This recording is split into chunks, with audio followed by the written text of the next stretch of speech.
Good morning, friends.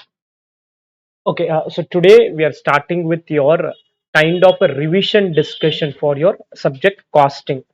I'll spend maybe 5 minutes to broadly explain what are the various chapters we have, what strategy we should adopt in order to do a smart and quicker completion of the various chapters. In the revision, we are going to cover around, just give me a minute. We're going to cover around 7 chapters. That's the number we have decided on.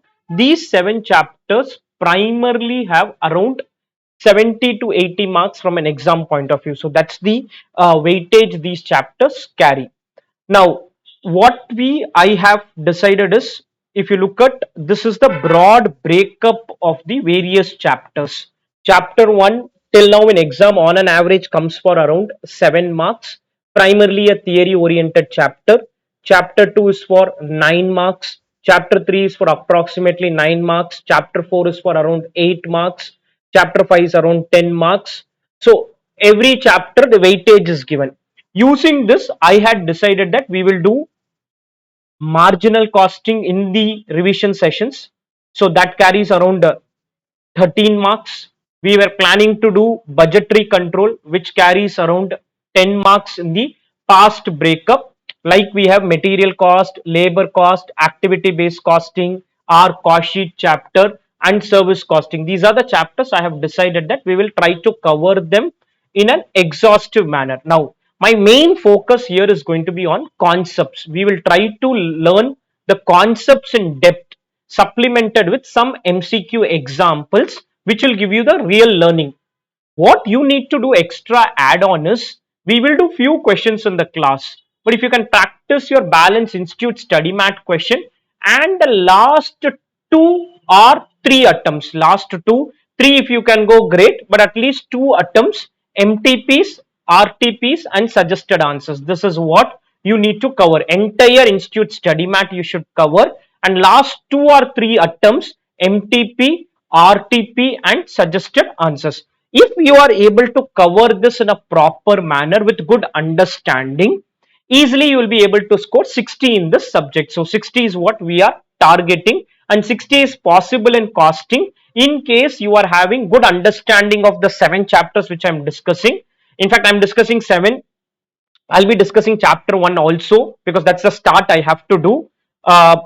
So that will be put together around 8 chapters you have, and there are few chapters which are very small in nature. For example, 8 and 9, they don't have much in the material. So technically 10 chapters will easily get covered in the revision itself, or nothing much is there as far as those 2 chapters. Even if I want to do it, will be some 15-20 minutes discussion.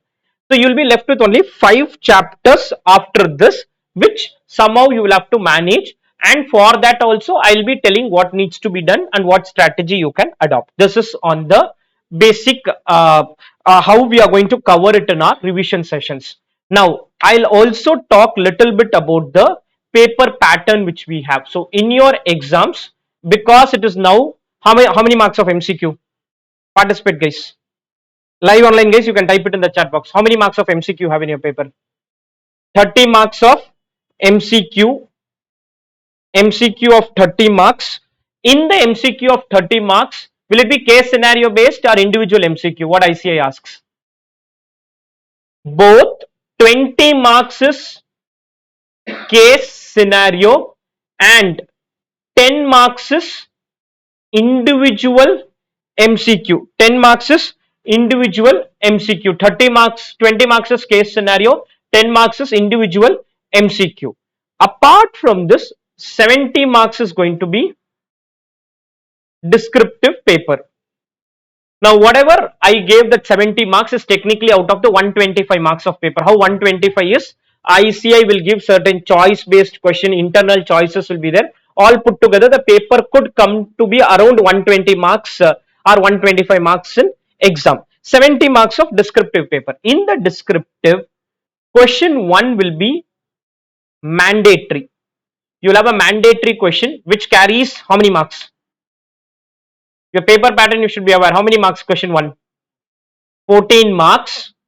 In the 14 marks, the breakup will be 4 plus 6 plus 6 or 10 plus 4, 8 plus 6, 7 plus 7, 5 plus 5 plus 4. It can be 2 sub question, it can be 3 sub question, it can be only one question. One is very rare, but normally 2 sub question or 3 sub question will be there. It can be anything, 4 plus 6 plus 4 plus 6 plus 4, sorry, 4 plus 6 plus 4, or 8 plus 6, or any breakup which ICI wants to do. This one will be a mandatory question.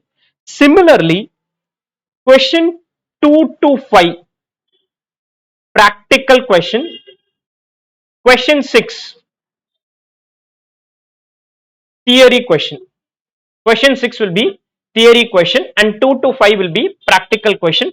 2 to 6, whatever 2 to 6 is there, 5 questions are there. You need to answer 4 out of that. Now, in the practical question, of late, one of the practical question may have a 2 or 4 mark theory added onto it, but otherwise, primarily practical question, 14 marks, break up 8 plus 6, 6 plus 4 plus 4, 7 plus 7, 10 plus 4, whichever way ICI wants to break it, they'll break the paper and then end up asking it in exam. Now, if a paper is not very tough, for example, September 24 attempt, ICI asked an extremely tough paper. That was an extremely tough paper. Recent exam, the paper was relatively very easy according to me. Even the other attempts of May 24 or Jan 25, paper was not tough.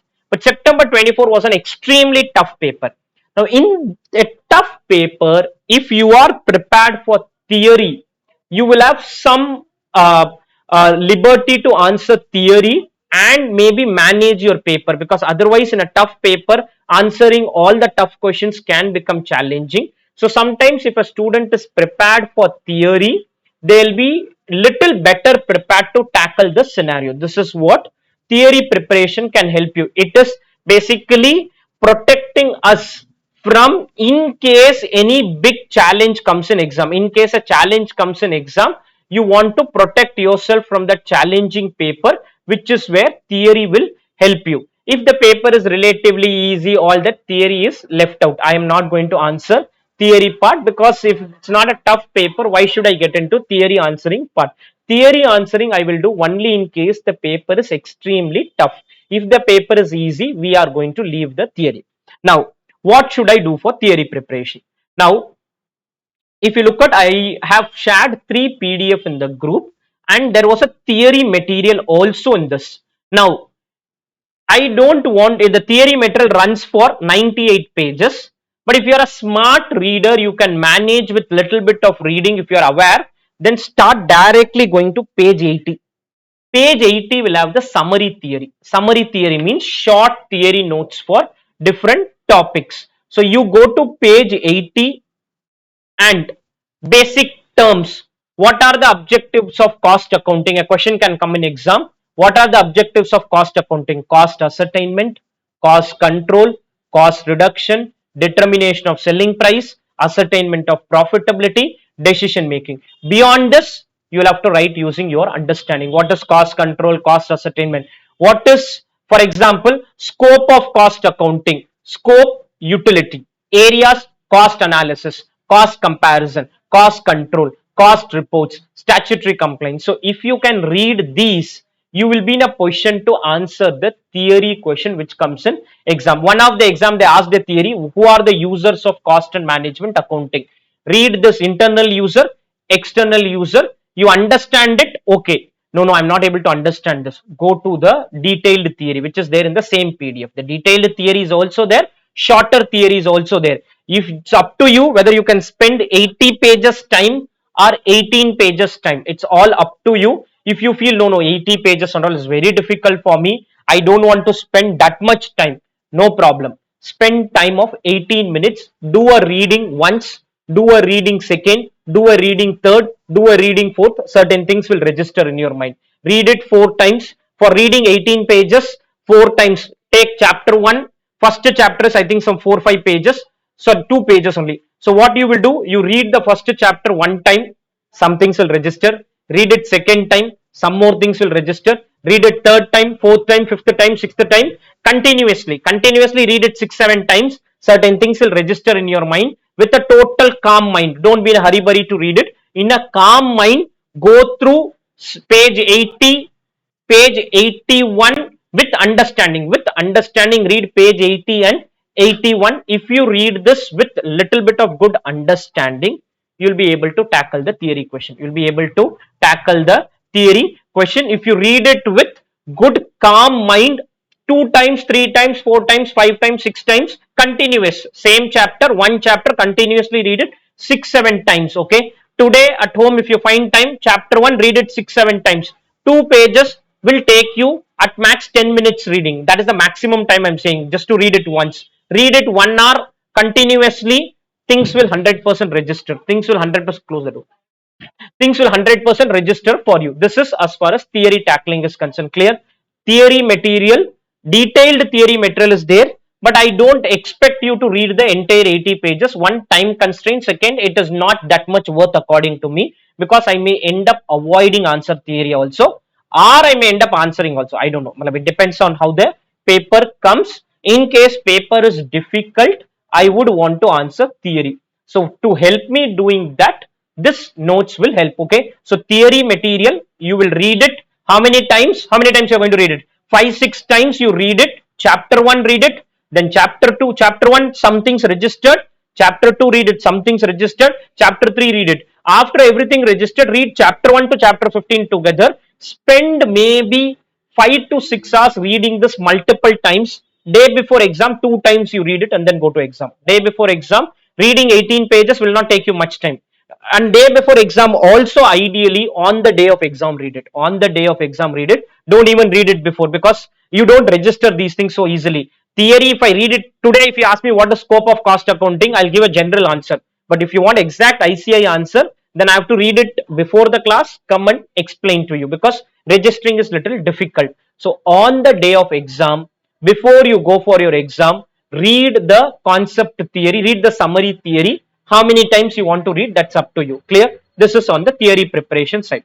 Now, I have shared this concept book, which runs into 126 pages, and this will become the most, just close the door and come. This will become the most important material for your exam day preparation, 1.5 days preparation, or now also. We are going to extensively focus on this material, where all concepts are discussed. Along with the concepts, I may do a problem on some areas, because some problems I want to do so that you get a feeler of the question. Some areas we may not do questions also, but objective is getting full and full clarity on concepts. Full clarity on concepts. This revision I have extensively planned only on concepts, because students have told practice we will be able to do. Practice related videos are already there in my YouTube channel also. Practice students are able to do, but somewhere concepts clarity is not there, which is what we are going to start with. So basic background is set. I've clearly told you what you need to do for various chapters. I've given you broad breakup of the chapters, marks distribution, theory, strategy we have discussed. I'm going to start with chapter 1, which is not even there in the 7 chapters list, but some points I have to discuss here. Then I'll be in a position to proceed ahead with the balance areas. I don't expect you to make any running notes, but still, if you want, you make it. But I don't want you to do any running notes. Certain places, I will tell you that please note down few things. You have to note it down. You will have to open your institute study mat and keep it with you. Not in first chapter, but second, third chapter onwards, we will be needing institute study mat.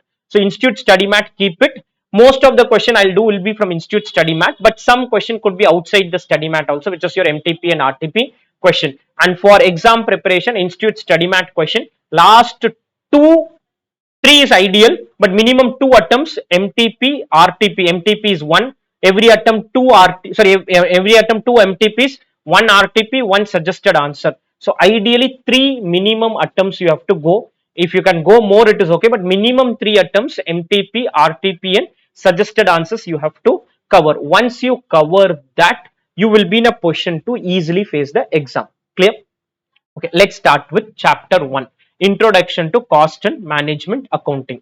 Now, costing has a primary focus. If you talk about financial accounting basically means bookkeeping. What is bookkeeping? Is recording journal entries. After you record journal entries, you will do the continuous process: recording, classifying, summarizing, analyzing, and interpreting the financial information. I want participation, guys. Otherwise, it's very difficult for me to go on for a longer session. Okay. So that is financial accounting. What is costing all about then? What will you do in costing? You live online guys, you can type it. What will you do in costing? What is costing all about according to you?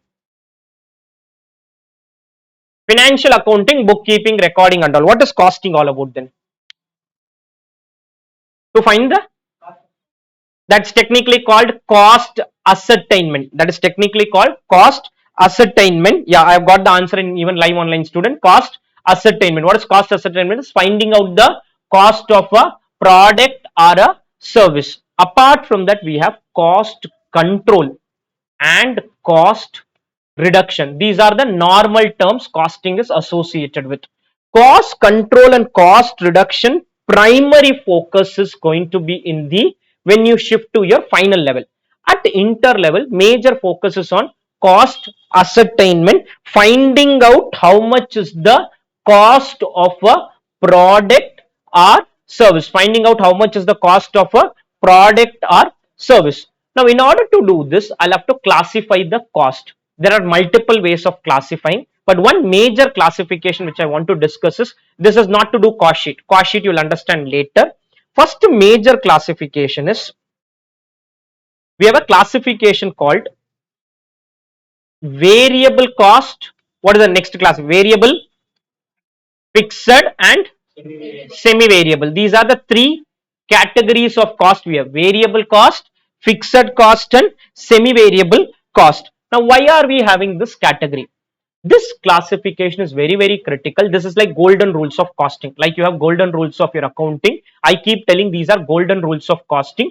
I will use this adjustment in my bigger material. I have 400 questions. In the 400 question, 30-40 question will somewhere revolve around this concept: variable cost, fixed cost and semi-variable cost. Variable cost is something which is directly proportional with volume. What is directly proportional with volume is, as number of students increase, our printing cost will directly go up. Printing cost, if I'm giving a material to my students, my printing cost will increase with what? With the increase in the number of students, with the increase in the number of students. Fixed cost remains constant. Whether I have 1 student, 10 student, 100 student, 1000 student, my rent cost remains same. My rent cost remains same. Rent cost is a fixed cost. Rent cost is a fixed cost. Printing cost is a variable cost. Semi-variable in our cases, electricity. If I take class, I incur some extra electricity cost. But even if I don't take class, I still will incur some electricity cost. So there will be some fixed element, some variable element, some fixed element and some variable element. Whether I take this batch or I don't take this batch, some EB cost will be incurred by us. But because I'm taking the class, I'm incurring extra EB cost, which is technically called as semi-variable cost. Rent, I'm not incurring extra. Rent, I'm not incurring extra. Faculty cost, Bharadwaj Institute may be paying me, they are incurring extra, and if it's based on number of students I teach, then it's a variable cost. Then it is a variable cost. Clear? Any doubts on this? Three category of cost. So we have three category of cost. Fixed cost. Fixed cost are those which remain constant. TFC is constant. What is TFC? Is total fixed cost is constant.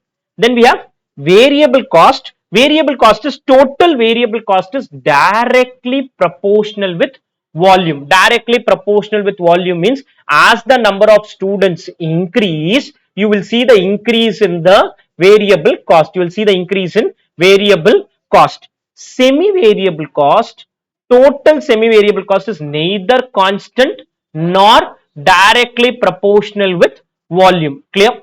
Then at a per unit level, my rent cost 1 lakh rupee. 1 student, 1 lakh per student. 5 student, rent will become 1 lakh by 5, 20,000. 10 students, 1 lakh by 10. 20 students, 1 lakh by 20. The fixed cost per unit will keep going down, as you increase the number of students. As you increase the number of students, fixed cost per unit will keep going down. Variable cost, this word is wrong here. Variable cost per unit is constant. Variable cost per unit is constant. My book books and printing cost per student is 1000 rupees. Practical world, if I have more and more students, volumes go up, then there is a possibility of having some reduction in cost. But otherwise, in a normal scenario, variable cost per unit is constant. Semi variable cost is neither constant at a per unit level nor inversely or directly proportional with volume. So the purpose is, why are we learning this? Let's understand this with one example. I will tell you to take page number, I don't know the page number, chapter question number 3 of budgetary control chapter. You will have to open your institute study mat, budgetary control chapter. I want to explain this concept with that. Budgetary control chapter. It is sorry, test your knowledge question number 4.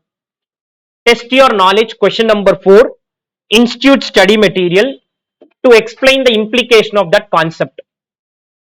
Test your knowledge question number 4.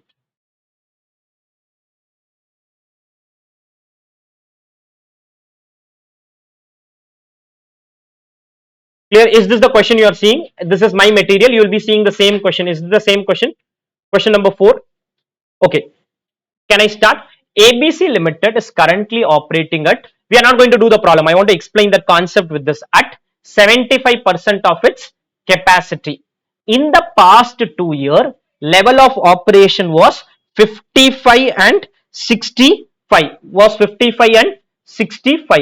Presently, the production is 75% is equal to 75,000 units. 75% is equal to 75,000 units. So 55 will be 55,000, 65 will be 65,000. Let's ignore the other thing.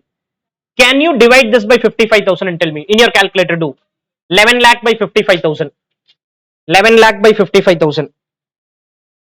20. 13 lakh by 65,000.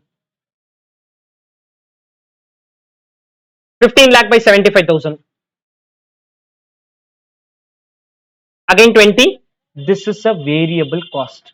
This is a variable cost. Variable cost per unit remain constant. Variable cost per unit remain constant. Divide labor cost 55, 65 and 75.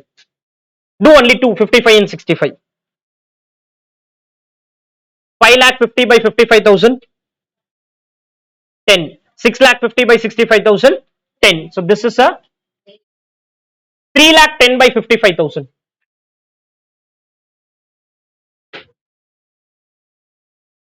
3 lakh 30 by 65,000. Is it same? Not same. Overall is also not same. This is a semi-variable cost. This is a semi-variable cost. Per unit not same. Overall not same. Per unit not same. Overall not same. It becomes what? Semi-variable cost. Admin overhead is a fixed cost. Admin overhead is a fixed cost because overall is same. Overall is same. Clear? Any doubts on the concept here? Any doubts on the concept? Variable cost per unit remain constant. Total fixed cost remain constant. Semi variable cost is neither fixed at a per unit level nor fixed at a overall level. Nor fixed at a overall level. What to do beyond this will explain. Any doubts on this? Clear? Now, why are we learning this?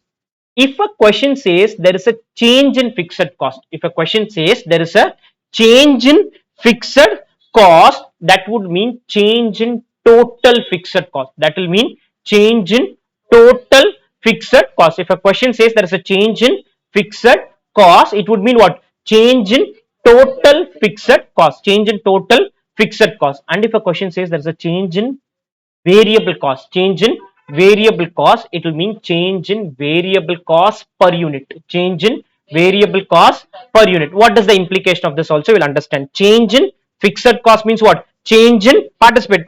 Change in total fixed cost. I want participation. Okay. Change in total fixed cost. Change in variable cost means change in variable cost per unit. Change in variable cost per unit. Now I go back to the same example.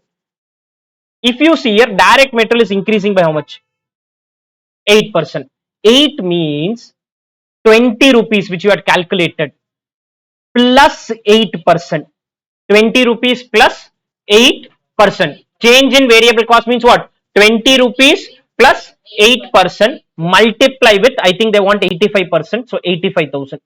85% is, I don't want answer and all. I don't want answer. When I want answer, I'll tell you. 20 plus 8%. Any change in variable cost. When it comes to admin overhead, 1 lakh 60 as it is and add 10%. 1 lakh 60 as it is and add 10%. 1 lakh 60 as it is and add 10%.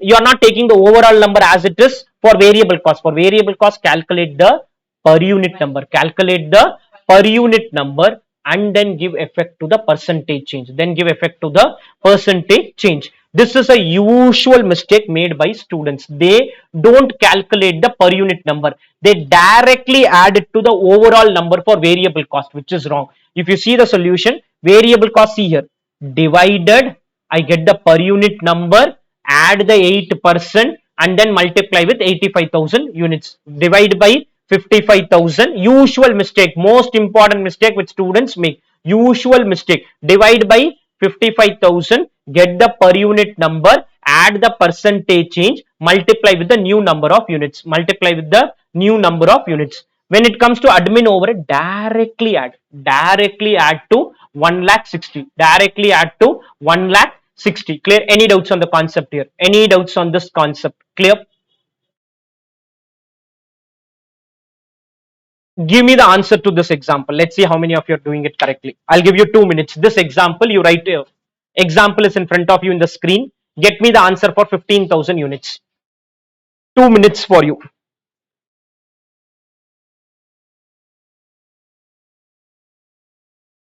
It's okay even if you make mistake, but I want you to do it. Live online, guys. If you're done, you type it in the chat box.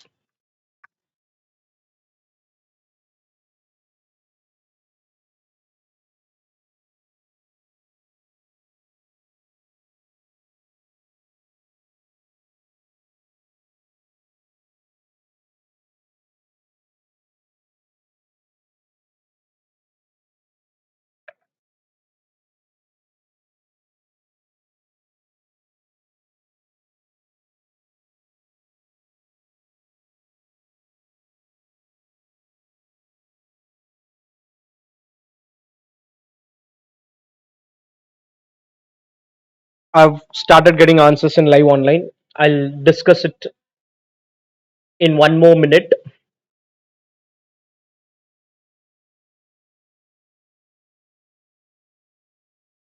Caution is very, very critical when you do these adjustments.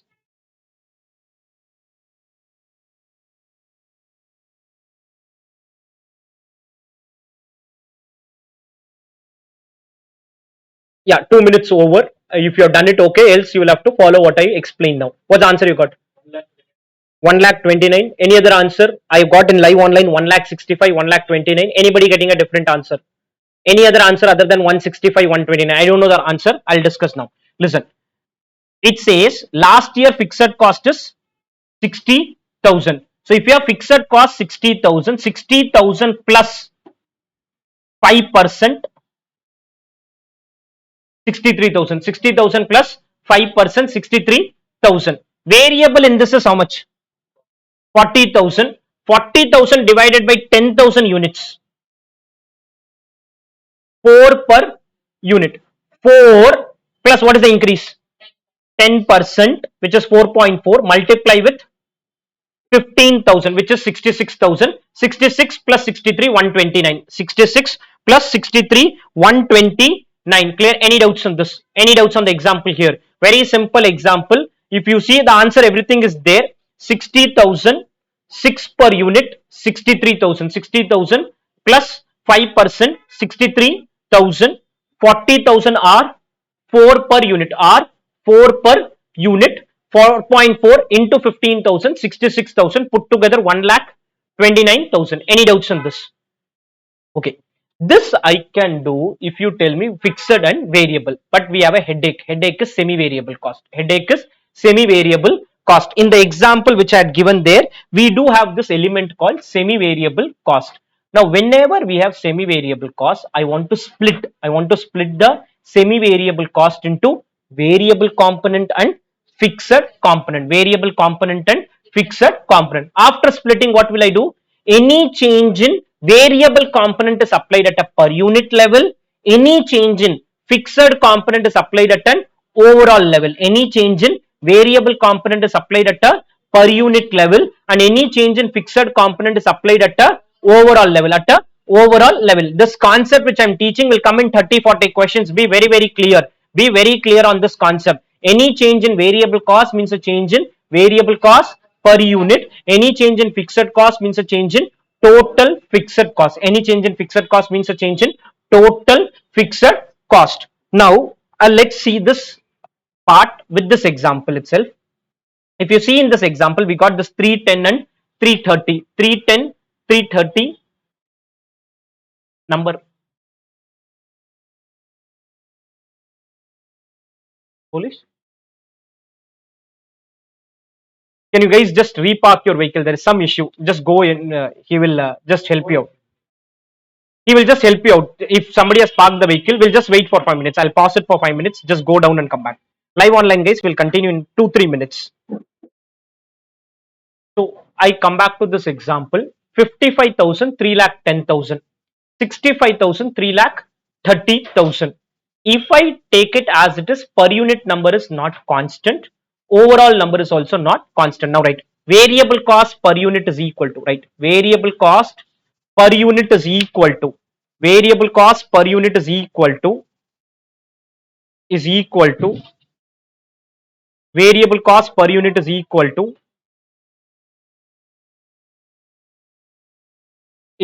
to change in cost by change in units. This is the formula we use. Change in cost by change in units. That example which we were doing, change in cost by change in units. Change in cost by change in units. Now, what is change in cost is 3 lakh 30 minus 3 lakh 10, any two levels, 55, 65, 55, 75, 65, 75, any two levels. 3 lakh 30 minus 3 lakh 10 divided by 65 minus 55. Change in cost by change in units.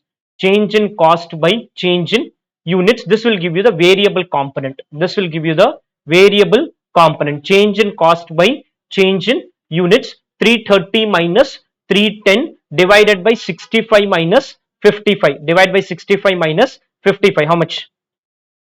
2 per unit. Substituting this in 55%. You can substitute this in 55%, 65%, 75%. Anywhere you can substitute. Substituting this in 55%. Now, what is substituting? If you see here, at 55%, factory overheads is how much? 3 lakh 10,000. Factory overheads is 3 lakh 10,000. So, my substitution is in 3 lakh 10,000. 55,000 into 2 is variable cost. 55,000 into 2 is variable cost. Balance is fixed. Balance is fixed. How much is the fixed component? 2 lakhs. Fixed component is 2 lakh. Fixed component is 2 lakhs. Clear? Any doubts on this? What will I do with this? Then I will be doing variable factory overhead increases by 5%. Fixed factory overhead increases by 10%. Any change in variable component means a change in per unit. Any change in fixed component means overall change. So once I give effect to that, you see here 2 rupees, 2 plus 5%, 2 plus 5%, and 2 lakh plus 10%, 2 lakh plus 10%, 2 plus 5%, 2 lakh plus 10%. If you are aware of this concept, there's nothing there in this question. This question, which is a institute study mat budgetary control question, nothing to do with budgetary control chapter itself, according to me. It is to do with this concept of variable, fixed, and semi-variable. Variable, fixed, and semi-variable. Clear? Any doubts on the concept here? Any doubts on the concept here? Let's test your understanding now. Get me the answer for 18,000 units. Listen, first you have to get the variable component, you have to get the fixed component, then calculate variable cost for 18,000 units, fixed cost for 18,000 units, and put a total. Clear? This example, start doing it. 2 minutes for you. 2 minutes for you to do.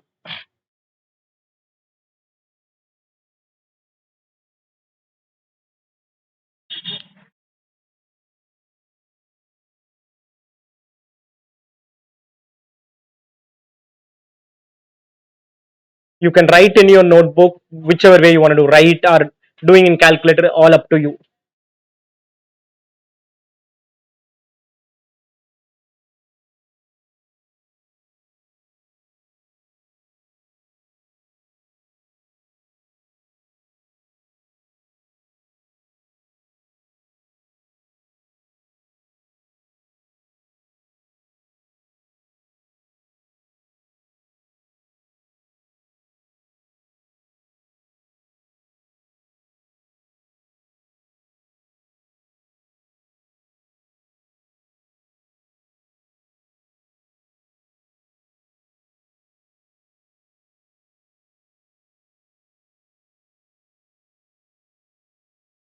I've started getting answers in live online.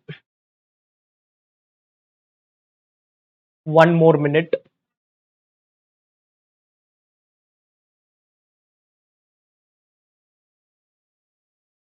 3 students have four students have given me answers.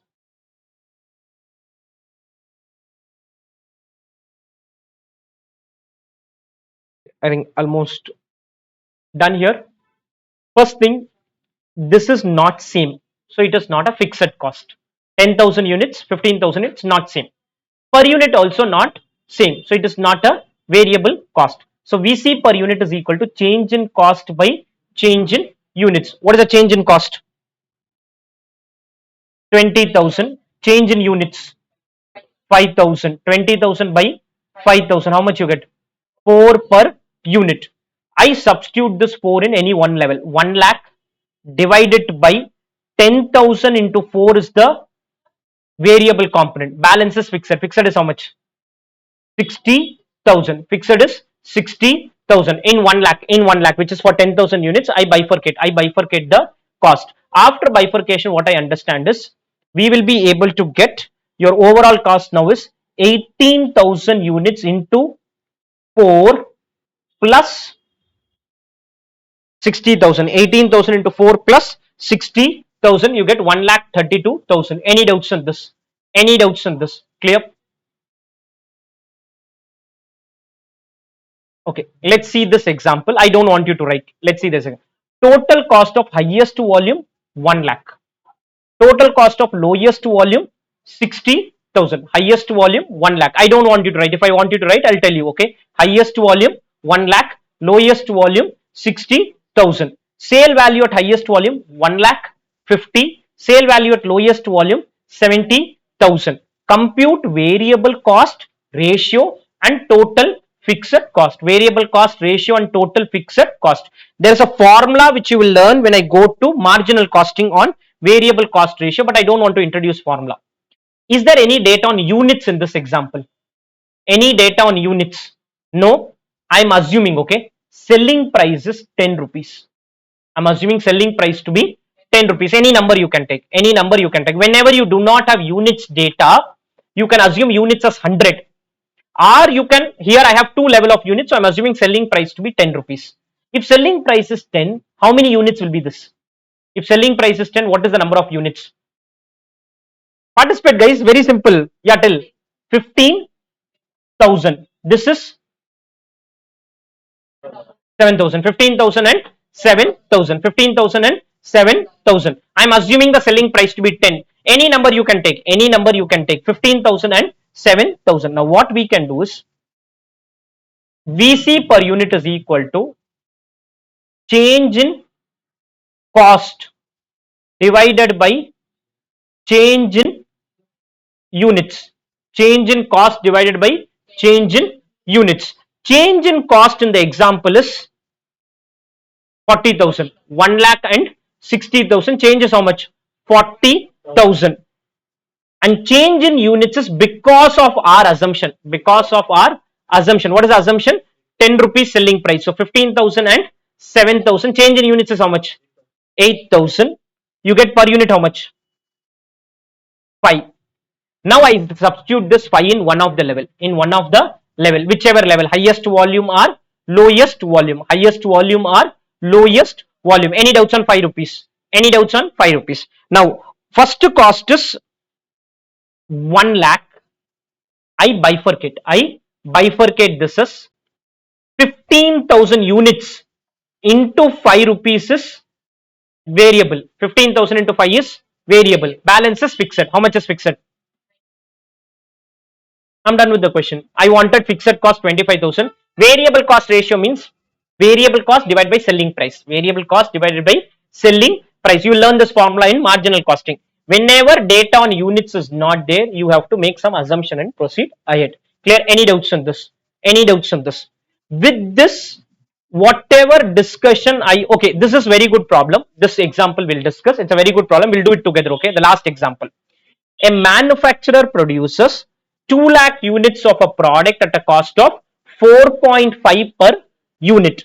Later on, he produces 3 lakh 50,000 units at a cost of 4.2 per unit. 4.5 per unit level, 4.2 per unit level, not remaining same. With when its fixed overheads have decreased by how much? Normally fixed overheads and all cannot go down. Fixed overheads of 1 year versus the next year should remain same. So in this case, although formula and all will not work, change in cost by change in units, nothing is going to work. They have said fixed overheads have decreased by how much? 30%. Marginal cost per unit and the original fixed overheads will be marginal cost per unit and original fixed overheads will be. I cannot do the earlier formula and all. None of them are going to work here because there is a change in fixed cost. There is a change in fixed cost, or even there is a change in variable cost. Earlier 10 rupees per unit, now 11 rupees per unit. Formula will not work. Now what we are going to do is we are going to do simultaneous equation to solve this. We are going to do simultaneous equation to solve this scenario. How do we solve? We will understand. Let's write now. Let's write this. This example you will write it. Right. 2 lakh units.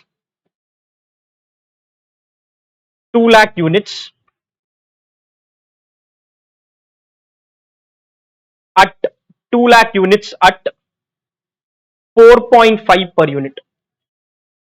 2 lakh units at 4.5 per unit. Can you multiply and tell me how much is this? 9 lakh. 2 lakh units at 4.5 per unit. Then 3 lakh 50,000 units at 4.2 per unit.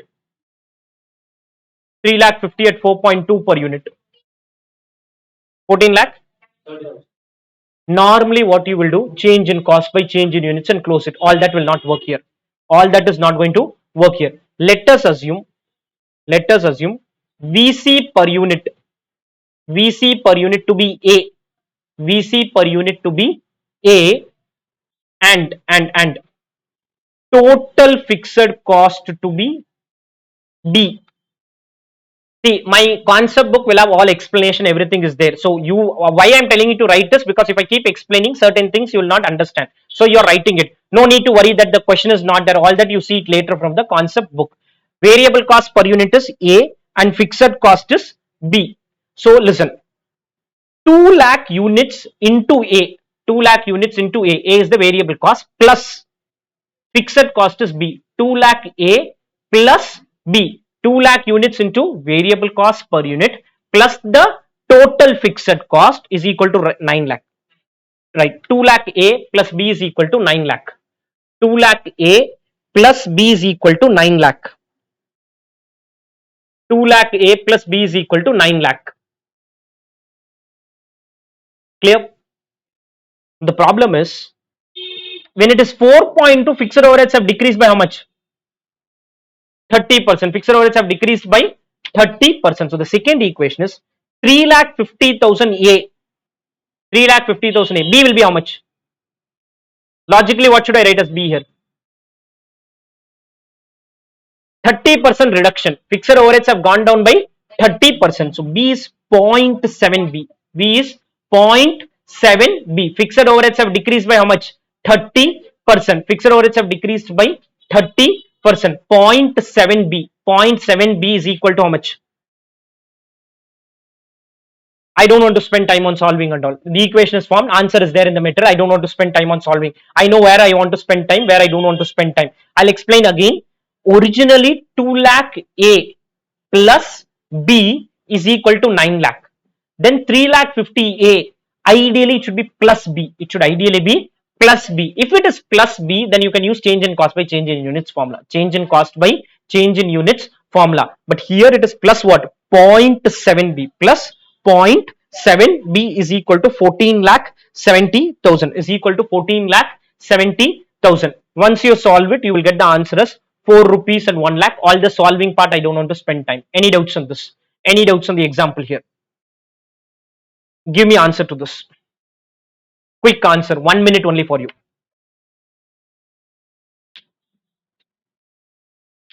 Example which is there in the last end. 1 minute for you only.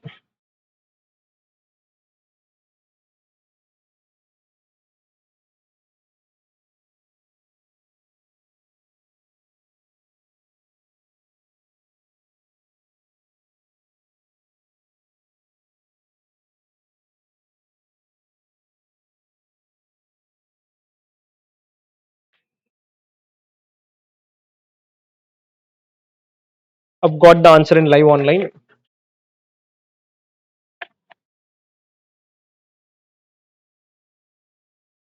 Yeah. What's the answer? 30,000. Change in cost by change in unit. 60,000 minus 50,000 divided by 1500 minus 1000. You get, no, per unit is how much you're getting. 60,000 20 per unit. 1000 into 20 is variable cost. Balance is fixed cost. Balance is fixed cost. Any doubts on this? With this, my chapter 1 main concepts are discussed. Balance concept, you can read it for your understanding. These will come as in the theory question. Is there no? Some theory question, they will end up asking you to do classification. That classification is this, something called as responsibility center, something on cost driver. They will give an industry and ask you to write the cost unit. They'll give an industry and ask method of costing. Anyway, we are going to do this in different chapters. Methods of costing are different chapter, but this segment I am done. Chapter 1 I wanted to discuss only variable versus fixed. Variable cost remains. I'll on participation. Variable cost per unit is constant. Total variable cost is directly proportional with volume. Total fixed cost is constant. So fixed cost per unit is inversely proportional with volume. Semi variable cost is neither fixed at a per unit level nor that neither constant at a per unit level nor constant at a overall level. Any change in variable cost means a change in variable cost per unit. Any change in fixed cost means a change in total fixed cost. Any change in fixed cost means a change in total fixed cost. If you have a semi variable cost, question will give some data to do analysis, else I'll have to split. How do I split? VC per unit is equal to change in cost by change in units. Change in cost by change in units, and then substitute in any one level, and you will get the total fixed cost. These two formula will work in case there is no change in cost structure. If there is a change in cost structure, saying variable cost going down, fixed cost going down, form simultaneous equation. This simultaneous equation is number of units into VC per unit, which is A, plus TFC is equal to the value. Again, number of units into VC per unit, which can go up, go down if the question says, plus TFC, which can go up, go down. Another equation, solve it, you will get the answer to original variable cost per unit, original fixed cost. Any doubts in this? Any doubts in this? With my chapter 1 discussion is over. Whatever I wanted to do in chapter 1, I am done. Clear? Now I move to the chapter on cost sheet. We move to the chapter on cost sheet, where cost ascertainment is the focus we set. So in cost ascertainment, what we are going to do is we are going to calculate the cost of a product or a service. In financial accounting, in order to compute profit, what is the statement we prepare? Participate. What statement you prepare to calculate profit? Trading and P&L account, which has a usual format is there. There are some classification. They're saying there are direct expenses, indirect expenses, direct income, indirect income, asset, liability. Asset and liability will go to balance sheet. Direct expenses, direct expenses will go to trading account. Indirect expenses will go to P&L account. Your direct incomes will go to trading account. You will get a gross profit, then you will get a net profit. All these are there. Similarly, costing has a cost sheet. Costing has a cost sheet, which is going to compute the cost of a product or a service, which is going to compute the cost of a product or a service. Now,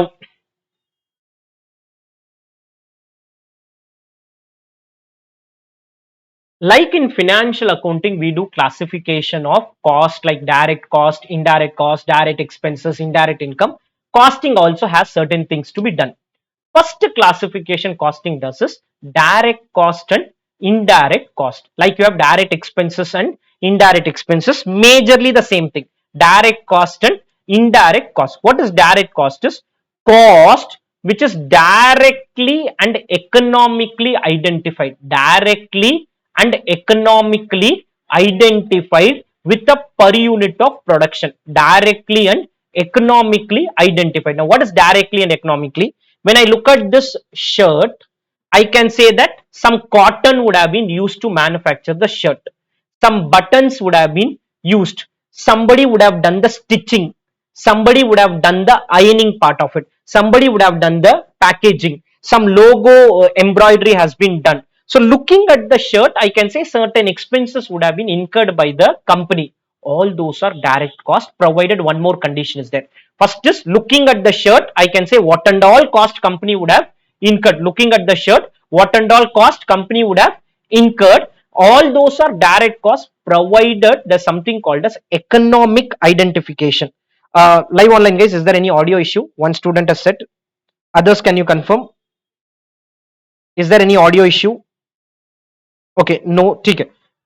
So cost which is directly and economically identified with the unit of production. Looking at this, I can say, looking at the chair in which you are sitting, I can say that in the chair some plastic chips are used. They are called PET chips. Some chemicals have been used. Some machines would have been done. Some labor would have worked. Looking at the end product, I can find that what are the cost the company has incurred. On top of it, economic identification. What is economic identification is, in this t-shirt the company wants to know how much cotton is used, but the company does not want to know how much thread is also needed. To do stitching you need thread. How much thread I have used, nobody tracks it. Nobody tracks the amount of thread used in the making of a t-shirt. But I'll track how much cotton is used, how much fabric is used. What is the problem? Why thread is not critical? Why I don't want to know how much thread has gone? I want participation. Why thread is not critical, but I want to know how much cotton has gone or how much fabric has gone? What can be the reason? Materiality, value. Thread, if it's 1 meter, 2 meter, 5 meter, 10 meter, 100 meter, even if there is 1 meter up and down, cost will change by 10 paise, 20 paise. Thread is not very critical, but fabric is very very critical, because when you go to a shop and ask that I want to buy a fabric, he will exactly measure and give you that much size only. You want 1.3 meters, he'll give 1.3, 1.5 meters. But thread, if you are saying, can you give me thread along with that, he'll be least bother. Take it, go. No problem. I don't want to measure any size and all. I'm not really bothered about it. So, term economically means cost of identifying something as direct cost should be cost effective. Every company will track. See, for tracking something, I need an employee. Extra employee has to be there, or some systems have to be put in place. I will put a system to track how much fabric is used, but I'll never put a system to track how much thread is going, because I'll give him a salary of 20,000 and I'll get that information saying that in every shirt, in every t-shirt we are using 1.25 meters, now 1.35 meter. Company says least bother about this information. Any information I have to maintain, I need certain people to maintain it. All this involves money. Every organization, Bharadwaj Institute maintains records of the transactions which we do. At your personal end, you don't maintain. Today, last 1 month, how much money you spent, you may not have information on that, because you do not see any benefit of maintaining it. You do not see any benefit of maintaining that information. Bharadwaj Institute does have a benefit. One, statutory required. Second, we also want to track these things. If I do not find any benefit in maintaining records, I will stop maintaining it. I'll stop maintaining. Cost effective means benefit should be more than the cost of maintaining it. Benefit should be more than the cost of obtaining that information. Directly identifiable, economically identifiable, direct cost. To put it simply, all material cost, material means not the physical item, all high value cost, which are all high value cost, which can be directly traced to the end product, will become part of direct cost, will become part of direct cost. All which are not that high value, for example, I'll give one more example. There is an industry called tiles manufacturing. In tiles manufacturing, electricity is a direct cost, because electricity is a major cost in tiles manufacturing. Many industry, electricity is an indirect cost. Many industry, electricity is an indirect cost, but for tiles manufacturing, electricity is a direct cost. For tiles manufacturing, electricity is a direct cost. Many industries, electricity is what? It is an indirect cost. It is a indirect cost, but for tiles manufacturing alone, it is a direct cost. I would want to track it. I would want to track it, how much electricity is getting spent for manufacturing one unit of one box of tiles or 1 square meter of tiles. Clear? Able to understand the concept? So direct versus indirect is little tricky in a question, but in a practical one, major information is materiality. Major part is materiality. Thread in the making of shirt, this is because it is not cost effective. It is not cost effective to find out how much thread has gone into the making of a product. This is the first classification. Second classification is material cost, labor cost, expenses. Now, what is material cost? Is anything which you can touch and feel. Anything which you can touch is a material cost. Anything which you can touch is a material cost. Chair, for manufacturing chair, chemical, I can touch, material cost. The chips which are used, PET chips, we call it is material cost. Thread is a material cost. Thread is a material cost. It may not be a direct cost, but thread is a material cost. It is a material cost.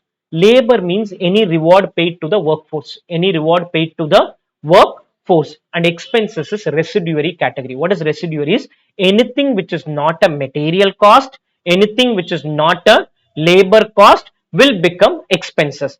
Example, if I take thread will be classified as either direct or indirect. Classification 1. Thread is direct, indirect. Participate. Thread is direct, indirect. What did I say? Indirect. Thread is material cost, labor cost, expenses. Material cost. Material cost, labor cost, expenses. It is material cost. Fabric. Direct cost, indirect cost. Direct cost. Fabric. Material cost, labor cost, expenses. Material cost. Tailoring charges. Direct cost, indirect cost. Mostly a direct cost. For the t-shirt manufacturing and all, it is a direct cost. Tailoring charges, material cost, labor cost, expenses. If I'm paying to my own workforce, labor cost. If I tell it to an outside person, he is not my employee, then it becomes expenses. It becomes expenses. Clear? Third classification, where is the cost incurred? Three-way classification we have to do. First is direct cost and indirect cost. Second way classification is material, labor, expenses. Third way classification is factory, marketing and administration. What is factory is, where is the cost incurred? If I say rent is one example, okay? Rent is direct cost, indirect cost. Mostly indirect cost. Because it is not directly traceable to a t-shirt manufacturer. It is directly not traceable to a t-shirt manufacturer. So rent is an indirect cost. Rent is a material cost, labor cost or expenses. Expenses. It is expenses.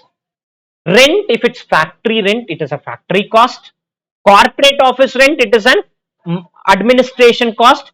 Sale showroom rent, it is a marketing cost. Now, why are we doing all this? Reason is, this is what we are going to do to solve a question. First, you will classify the cost as direct or indirect. First, you will classify the cost as direct or indirect. If you say direct, then do the second classification and call it as direct material, direct labor, direct expenses. Do the first classification, direct or indirect. In your mind, prepare whether it is a direct cost or a indirect cost. If you have prepared it is direct, then tell me, is it direct material, direct labor, direct expenses. No, no, it is indirect. Then tell me, is it indirect factory, indirect marketing, indirect administration, indirect factory, indirect marketing, indirect administration? We don't have word indirect, we call it as factory overheads, sales and distribution overheads, and administration overheads. Indirect is called overhead, indirect is called overheads. So in your mind, what you need to do first is direct or indirect, direct or indirect. Once you decide direct or indirect, do direct material, direct labor, direct expenses. No, you have decided indirect, no problem. If you have decided indirect, tell me factory overheads, selling and distribution overheads, administration overheads, administration overheads. Very simple way of classifying. Don't try to do anything else. In the mind, first it is like a chart. It is like, is the cost directly and economically identifiable? Is the cost directly and economically identifiable? Yes. Then I want to know nature. What is nature? Is it material, labor, expenses? If you say no, where is the cost incurred? Where is the cost incurred? This is a flow chart you should keep in your mind. Where is the cost incurred? First question, is the cost, right? Draw this in your notebook. Is the cost, put a diamond symbol like this, is the cost directly and economically, is the cost directly, ignore my handwriting, you do it properly, is the cost directly and economically identifiable? Question mark. Is the cost directly and economically identifiable? Directly and economically identifiable. Directly and economically identifiable. Yes. Answer is yes. Then the question is, what is the nature of cost? What is the nature of cost? Yes means what is the nature? Nature means material, labor, expenses. If you say no, where is the cost incurred? Where is the cost incurred? That's all. Where is the cost incurred? Directly and economically identifiable. If you say yes, then you have to find out what is the nature of the cost, and then you have to do where is the cost incurred. Where is the cost incurred? Clear? Any doubts on this? Any doubts on this part? This is what costing is, the cost sheet main classification. Directly and economically identifiable, yes, direct material, direct labor, direct expenses. Not identifiable, indirect production, which is called factory overheads, indirect marketing, which is called selling and distribution overhead, indirect administration, which is called administration overhead, which is called administration overheads. It is called administration overheads. Any doubts on this? Any doubts on this part? Once this is determined, I come to now format of cost sheet. The format starts with like this. We want participation. Okay, first is direct material. In the direct material, we will be writing opening stock of raw material, add purchases, net of purchase return, purchases net of purchase return. Then add something called the incidental expenses on purchase.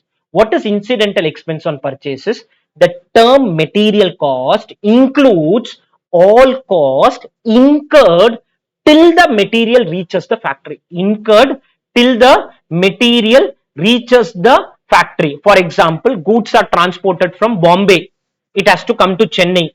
Transportation cost till it reaches my factory is part of material cost. Example, freight. Freight is part of freight inwards, carriage inwards, insurance for material in transit, road tax, octroi tax, entry tax, insurance charges, commission paid for purchase till it reaches the factory.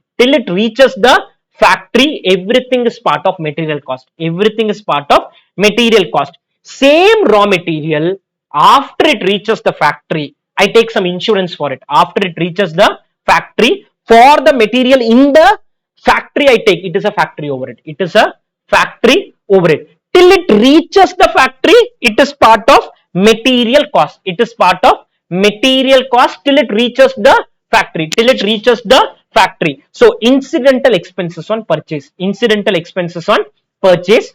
Deduct closing stock of raw material. Deduct closing stock of raw material. Outer column you will get direct material cost. Then direct labor, direct expenses.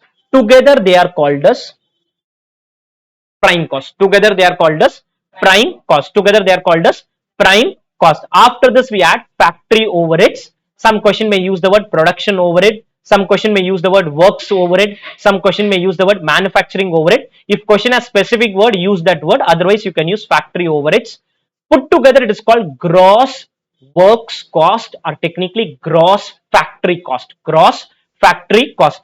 Till this all costs are incurred in factory. Till this all costs are incurred in factory. So we call it as gross factory cost. We call it as gross factory cost. We call it as gross factory cost. Everything is incurred in factory. Everything is incurred in factory. So till this point we call it as what? Gross factory cost or gross works cost. In the factory, my work in progress is there, which may not. What is work in progress is raw material yet to start processing. Finished goods processing completed. Finished goods means everything is over. Raw material means nothing is started. In between when we have it is called work in process. So if any work in process is there, add the opening, deduct the closing, you get net works cost or net factory cost. Net works cost or net factory cost. Net works cost or net factory cost. After this, institute study material has given a 5-way classification. When I was a CS student, we did not have all these classification. In the last 5 years of exams, ICI has added this in the cost sheet format. An item called quality control. What is quality control? Is to preserve the quality or to ensure that quality is there in the product. We may incur some expenses. Earlier, this was called as factory overhead. This was called as factory overhead. Now we have a separate line item called quality control cost. So if question says quality control, don't say is the cost directly economically identifiable, direct, indirect, all that you don't do it. Directly write it in quality control cost. Then primary packing. Primary packing means we have two types of packing. We have two types of packing. Plastic bottle of Pepsi when you buy. When you buy a bottle of Pepsi, it comes in a plastic bottle. On top of that, there will be a label. There will be a label. In the label, many times they may put a celebrity, maybe a Virat Kohli photo or a Sachin photo, something could be there on top of that. Why are they adding that photo? What is the purpose of adding the photo in the Pepsi plastic bottle? Promotion, marketing. So we have two types of packing. One is primary packing, which is to preserve the quality, which is to preserve the quality. There's a secondary packing, which is to attract the customer, which is to attract the customer. Moment you see a Virat Kohli photo, you may get attracted. A kid may get attracted and buy the bottle. Buy the bottle. So there is a possibility of attracting the customer, which is called secondary packing. Secondary packing is selling and distribution overhead. Secondary packing is selling and distribution overhead. Primary packing is to attract the customer. Primary packing is to preserve the quality. Secondary packing is to attract the customer. So any cost incurred to preserve the quality. The plastic bottle is to preserve the quality. Without the plastic bottle, I cannot sell the Pepsi. Sometimes we sell it in glass bottle. That glass bottle is primary packing. That glass bottle is primary packing. Primary packing is a separate line item. Admin overhead which we incur, we can classify them into two categories if we have data. What is the categories? Some administrative overhead is incurred to help the manufacturing team. For example, in the corporate office, I have a purchase team. The role of the purchase team is to buy the raw material and help the manufacturing guy. If you can find some cost which is an admin overhead, but helping the manufacturing team, you can call it as admin overhead relating to production. You can call it as admin overhead relating to production. Where will the balance go? Balance is this, general and admin overhead. Balance is general and admin overhead. If you can track it, if you can track it separately. No, I'm not able to track it separately and all. Take everything as general and admin overhead. Take everything as general, and most of the question will be general and admin overhead. But some question, if you are able to track it, if you are able to track it, we'll say admin overhead relating to production. We'll call it as what? Admin overhead relating to production. Research and development cost, self-explanatory. I don't have much to explain. Any R&D cost, earlier was a factory overhead, now comes as a separate line item. And in my manufacturing, I may have some scrap generation. I may have some scrap generation. If there is any scrap generated, we deduct that. Any scrap generated in the manufacturing process, we end up deducting it. We end up deducting any scrap generated in the manufacturing process. Any scrap generated in the manufacturing process, we end up deducting it. This is called cost of production. Add opening FG less closing FG, you will get cost of goods sold. Cost of goods sold. Then you have general and administrative overhead, selling and distribution overhead, cost of sales, profit and sales. Cost of sales, profit and sales. We'll discuss it again. We start with what? Direct material. Direct material. In that we write opening stock of raw material, add purchases, net of purchase return, add incidental expenses, less closing stock of raw material, outer column figure, then add what? Direct labor, add direct expenses, we get prime cost. After that, add factory overheads, gross works cost or gross factory cost, add what? Opening WIP less closing WIP, you get net works cost. You get net works cost. Then we have 5 line items: quality control cost, primary packing cost, research and development cost, credit for recoveries are scrap, and admin overhead relating to production. No specific order. 5 items have to be written. Put together, it is called cost of production. Add opening FG less closing FG, cost of goods sold. Cost of goods sold. General and administration overhead, selling and distribution overhead, cost of sales. Cost of sales. Profit and then sales. Profit and then sales. Profit is a balancing figure. Clear? Certain extra points are there. In that, first I'll explain this point. Reward to providers of capital. Reward to providers of capital. The capital means not equity capital. First, let's understand the term capital does not mean equity capital. Capital means long-term money. This is what financial management says. And capital means it can come from equity, guys. It can come from preference, guys. It can come from debt, guys. It can come from equity.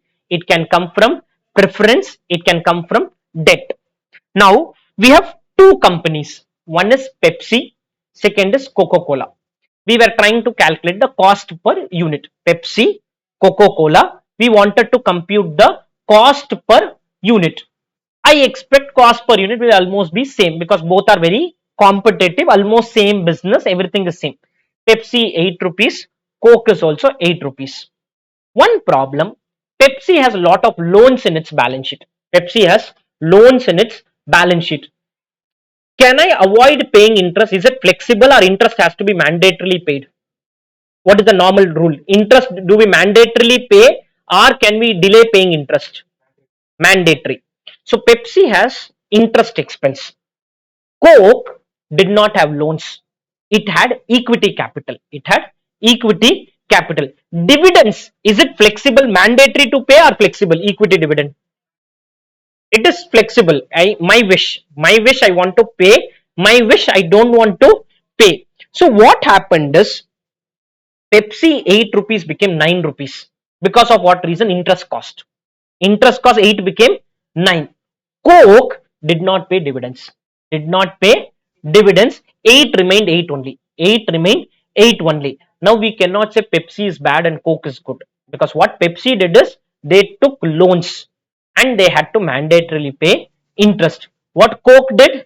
They took equity capital Equity capital dividends is not compulsory.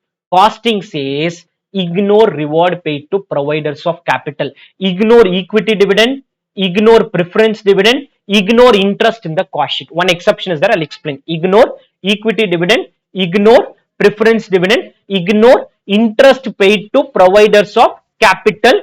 Cost will be 8 and 8 only. Cost will be 8 and 8 only. I am not bothered about this equity dividend. I'm not bothered about this preference dividend. I'm not bothered about this interest which you are paying. Only exception is question will say interest is related to equity or long term fund.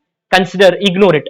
But if it's related to any short term funds, what a short term fund is, suddenly some emergency came and you took loan, that can come for any company, and if you have suddenly taken a loan, please consider that interest in the calculation. Please consider that interest in the computation. Any emergency requirement, you've taken a loan. So question will say interest related to equity or long term fund, please ignore it. Interest not related to equity or long term fund, it you will write selling and distribution overhead. After selling and distribution overhead, a separate line item will be called interest and finance charges. Interest and finance charges. Interest and finance charges. How will it come? It will be like this. I'll show you.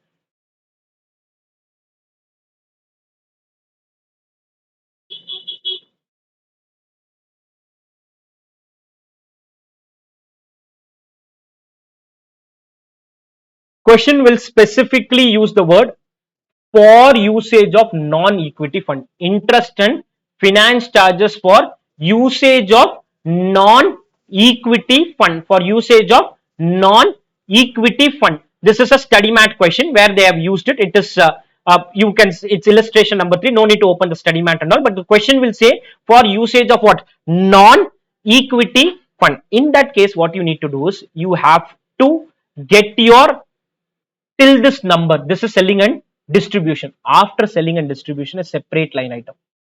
Interest and finance charges. Interest and finance charges. After what? After your selling and distribution overhead. After your selling and distribution overhead. A separate line item called interest and finance charges. Interest and finance charges. This will be a separate line item, and then you get cost of sales. Then you get cost of sales. Clear? If it is not related to non-long term, if it is related to long term fund, ignore it in the calculation. Ignore it in the calculation. Clear? Any doubts on this? Any doubts on this?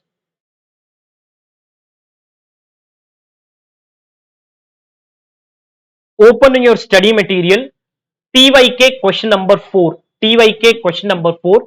Please go through the question. I am giving you 3 minutes. 3 minutes for you to go through the question. Once you are done, we'll discuss the question. Question number 4. Test your knowledge. Question number 4. Cost sheet chapter. Cost sheet chapter. 3 minutes for you.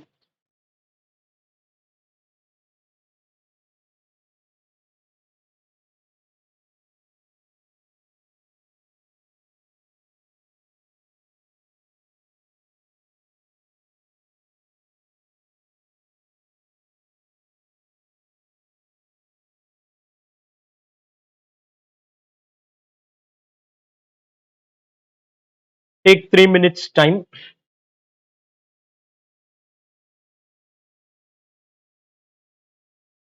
Okay, I start discussing it now. Given below are some of the details of the company name is wrong there. Okay, there is a particulars and amount. In the end, they've asked us to prepare. With the help of the above information, you are required to prepare a condensed P&L statement with the supporting schedule for cost of sales, selling and distribution expenses, and administration expenses. Cost of sales will come from a cost sheet. In the cost sheet itself, we calculate selling and distribution expenses. We also calculate administration expenses. They want a condensed P&L. P&L, your costing ignores certain items like interest and finance charges and all. P&L will consider everything. P&L will consider everything. So they want a P&L to be done. But first we'll have to do a cost sheet. We'll have to do a cost sheet. Cost sheet will give us cost of sales. Then we'll put it in the P&L. Then we'll put it in the P&L. In the P&L, we may add an item called interest and finance charges. That is the only difference I see in this question. Various items are there. We are now going to open a cost sheet and start answering this. We're going to open a cost sheet and start answering this. Let's start. Cost sheet of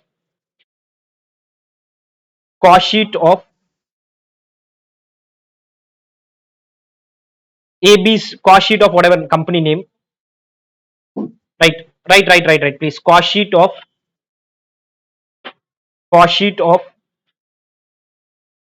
ABC Limited for the year ended March 31, 2013. For the year ended March 31, 2013. Particulars amount. Particulars amount.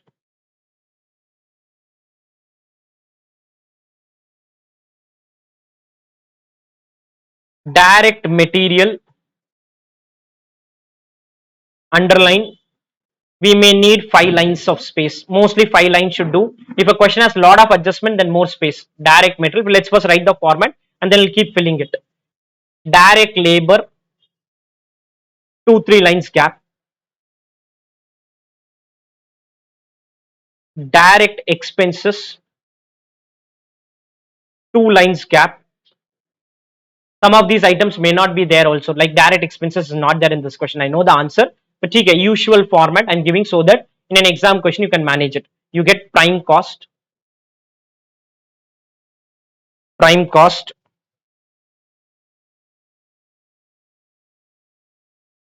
then factory overheads.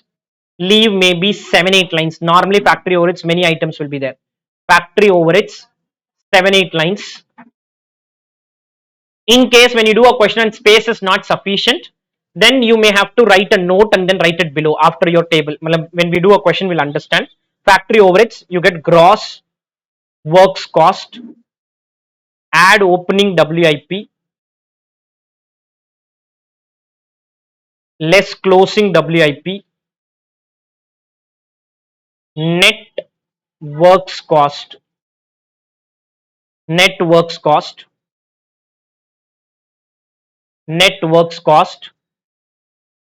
5 line items, I think 1 or 2 may be there or may not there. I'm writing it being the first question. If not there, we will not write. What are the 5 line items? First item is quality control cost, then primary packing cost, then research and development cost, then admin overhead relating to production, then less credit for recoveries slash scrap. Credit for recovery slash scrap. Put together it is called cost of production. Put together cost of production. Add opening FG less closing FG, cost of goods sold. Cost of goods sold. Add opening FG less closing FG, cost of goods sold. What is the next item? After COGS. General and administration overhead. Leave maybe some 5 lines. General and admin overhead 5 lines.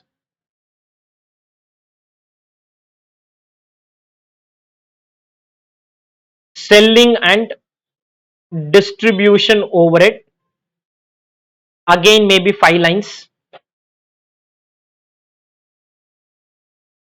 Cost of sales, we'll try to get till this, or maybe you can say profit. This is not the final profit as such, this is costing profit. Financial profit, I'll see cost of sales, profit and sales. Clear? This is the format. We'll go item by item and then keep writing the values. First item is inventory finished goods. If it's in trial balance, is it opening or closing? If it's given in trial balance, trial balance is opening. Below the trial balance, you'll have the closing value. Below the trial balance, you'll have the closing value because closing inventory is given here. If it's given in the trial balance, they are the opening inventory. They are the opening inventory. Let's write them now. Opening finished goods 80,000. In your notebook, write opening finished goods 80,000. Outer column 80,000. Opening finished goods 80,000. Opening raw material 1,40,000. Inner column, opening raw material. In the direct material, first item, opening raw material 1,40,000. Opening raw material 1,40,000. Item by item you write, you will get to the answer. That's all. Opening WIP 2 lakh. Opening WIP 2 lakh. Opening WIP 2 lakhs.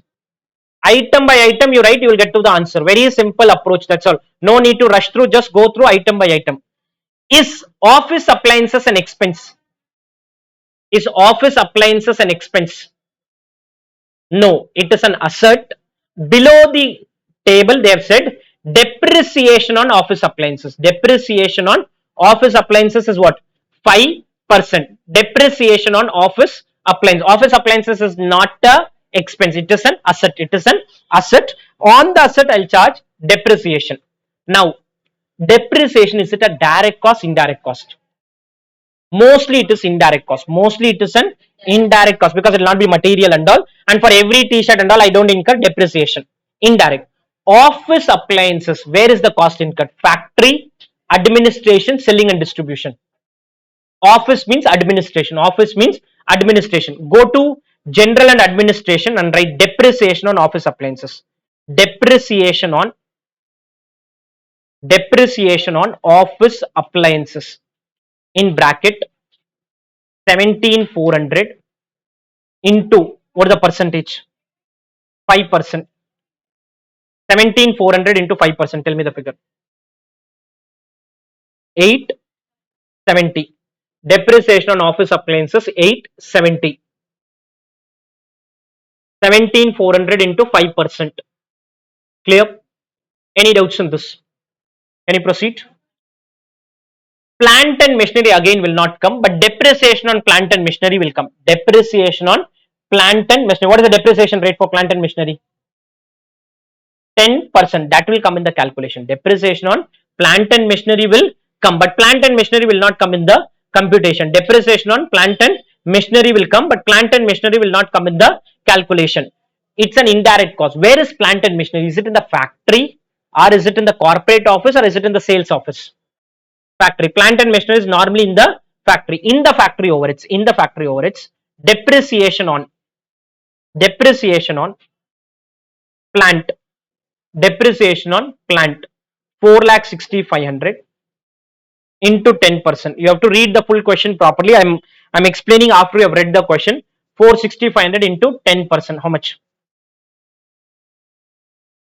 46,050. Depreciation on plant. Any doubts on this? Depreciation on plant 46,050.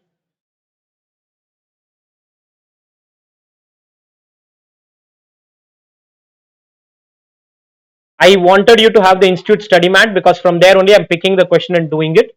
Next item is building. Building will not come. Depreciation on building will come. But listen, building means I don't know what building it is. That is where ICI has made it easier.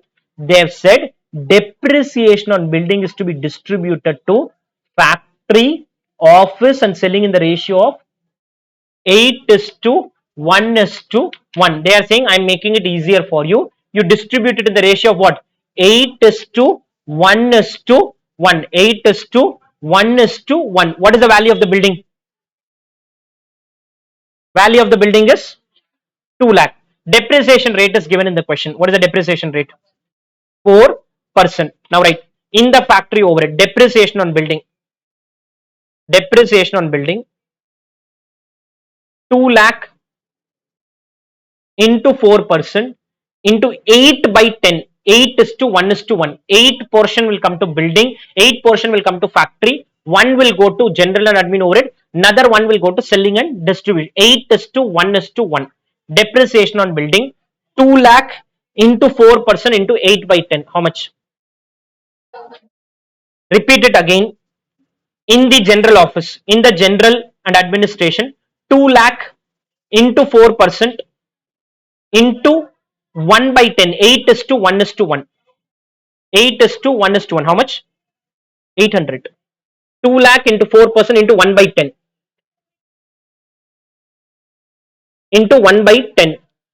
8 is to 1 is to 1. 8 portion will go to factory, 1 portion will go to general and admin overhead, and 1 portion will go to selling and distribution overhead. 8 is to 1 is to 1. Repeat the same in selling and distribution. Depreciation on building. Same thing we repeat it here. 8 is to 1 is to 1.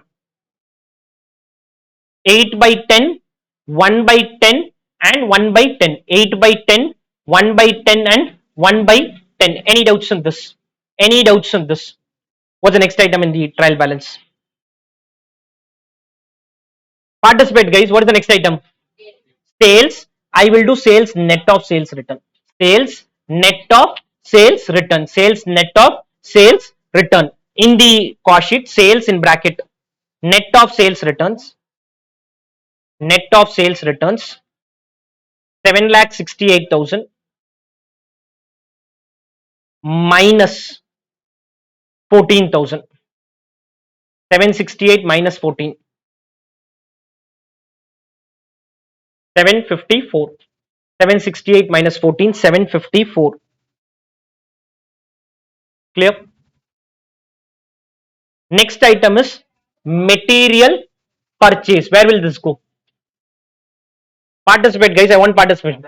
It will come in direct material. Again net of returns we will do. Net of return, because there is a purchase return. There is a purchase return. Material purchased is there and purchase returns is there. Material purchased is there and purchase returns is there. So go up.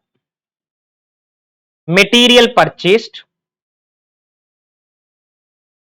in bracket net of returns. Net of returns 3,20,000 minus 4,800. 3,20,000 minus 4,800. 320 minus 4,800. Net of returns. How much? 315, 200. 315, 200. Any doubts on this? 315, 200. Freight incurred on material. Freight incurred on material. Freight is a cost incurred to bring the material to the factory. To bring the material to, it said incurred on material. Incurred on material means incurred on raw material. If they said freight incurred on finished goods, selling and distribution. Finished goods is selling and distribution. Incurred on material. Material means raw material. Incurred on material. Material means raw material. Raw material will become incidental expense on purchase. It will be part of direct material itself. It will be part of direct material itself. Freight incurred on material. Freight incurred on material. Incurred on material. Incurred on material is how much? 16,000. 16,000. Incurred on material 16,000. Any doubts on this? Next is productive labor. Productive means people who are involved in manufacturing. Productive means people who are involved in production. Technically direct labor. Non-productive labor means indirect labor. Productive labor means direct labor. Non-productive labor means indirect labor. Non-productive labor means indirect labor. Productive labor is how much? 1,60,000. But question says accrued expenses. Accrued expenses. Accrued means outstanding expenses. Outstanding expenses. Any outstanding expense is a final accounts adjustment, has to be added to the current year expense. Has to be added to the current year expense. Any prepaid removed from the current year expense. Any outstanding expense has to be added to the current year expense. This is your usual final accounts adjustment. Usual final accounts. Indirect labor, right? Productive labor, inner column 1,60,000. Accrued expense. Accrued expense, inner column 8,000. Productive labor 1,60,000. Accrued labor, accrued expenses 8,000 on the direct labor. On the direct labor. Clear? If there is any prepaid, deduct it. Opening outstanding is there, you have to remove from the current year expense. Closing outstanding, you have to add it to the current year expense. All these are final accounts adjustment which we learn in accounting. Next item is Indirect labor. Indirect labor. Listen, indirect means it's indirect. Labor. Labor cost is incurred in factory or administration or selling. Labor cost you will incur where? Factory. Normally it is in the factory. So indirect labor is a factory overhead. Indirect labor is a factory overhead. It is given 18,000, but along with 18,000, I'll add another 1,200. Along with 18,000, I'll add another 1,200. I'll add another 1,200. So in the factory overhead, indirect labor. In the factory overhead, indirect labor in bracket 18,000 plus 1,200. 18,000 plus 1,200, 19,200. Any doubts on this? Any doubts on this? Clear? Next, factory supervision. As the name indicates, factory supervision. Supervision is an indirect expense. It is not a direct. What is direct expenses? Something which you can find out at ideally at a per unit level and all. Supervision is general in nature. Where is the cost incurred? In the factory. In the factory. So factory supervision. In the factory overhead. Factory supervision. Factory supervision. How much? 10,000. Factory supervision 10,000 because it is incurred in factory. Factory supervision means incurred in factory. Repairs and upkeep factory. Repairs and upkeep factory. Again factory overheads. Again factory. I cannot identify at a per unit level and all. When we cannot identify at a per unit level, you cannot say how much repair is incurred for every t-shirt manufacturer. I will have some repair in the machine and all, but every t-shirt cotton is incurred, every t-shirt some buttons are incurred, all those are direct expenses. Repairs and upkeep factory. Repairs and upkeep factory. How much? 14,000. Any doubts on this? Then heat, light and power. I don't know where it is incurred because heat, light and power can be incurred at any place. If question was silent, I would have assumed it is incurred in factory. But question is given below. Below, heat, light and power is to be distributed to factory, office and selling in the ratio of 8 is to 1 is to 1. Heat, light and power in the ratio of what? 8 is to 1 is to 1. If that line was missing, assumption. If that line was missing, assumption. But here it is distributed in the ratio of what? 8 is to 1 is to 1. So now write in the factory, heat, light and power, heat, light and power, heat, light and power, 65,000 into 8 by 10 into 8 by 10, 65,000 into 8 by 10. Again, heat, light and power, 65,000 into 1 by 10. 8 is to 1 is to 1. 8 is to 1 is to 1. 8 is to 1 is to 1. Heat, light and power. Heat, light and power. 65,000 into 1 by 10. 8 by 10 for factory. 1 by 10 for admin. 1 by 10 for selling and distribution overhead. Any doubts on this? Clear? Can we proceed? 8 is to 1 is to 1. 8 is to 1 is to 1. Clear? Next item is taxes. Normally, if it's income tax, we ignore it because income tax is calculated on profit. Profit is not the objective of cost accounting. Cost accounting objective is to calculate cost. Many times we stop at COS itself. So if it is on income tax, we ignore it. But for taxes, they have given below something. They have said taxes is to be distributed 2/3 to factory, 1/3 to office, 2/3 to factory, 1/3 to office. What can be this tax? Could be property tax. Property taxes I can distribute 2/3 to factory, 1/3 to office. 2/3 to factory and 1/3 to office. Now write taxes in factory overheads. In factory overheads, 2/3 will come. Taxes 6,300 into 2 by 3, 4,200. 6,300 into 2 by 3 and 1 by 3 will come in general and admin overhead. 6,300 into 1 by 3. 2/3 and 1/3. 2/3 and 1/3. Clear? 4,200 in factory overheads and 2,100 in general and administration overhead. 2/3 to factory, 1/3 to office. Next item is miscellaneous factory expenses. As the name indicates, it's factory expense, factory overhead. Miscellaneous factory expenses. Miscellaneous factory expenses.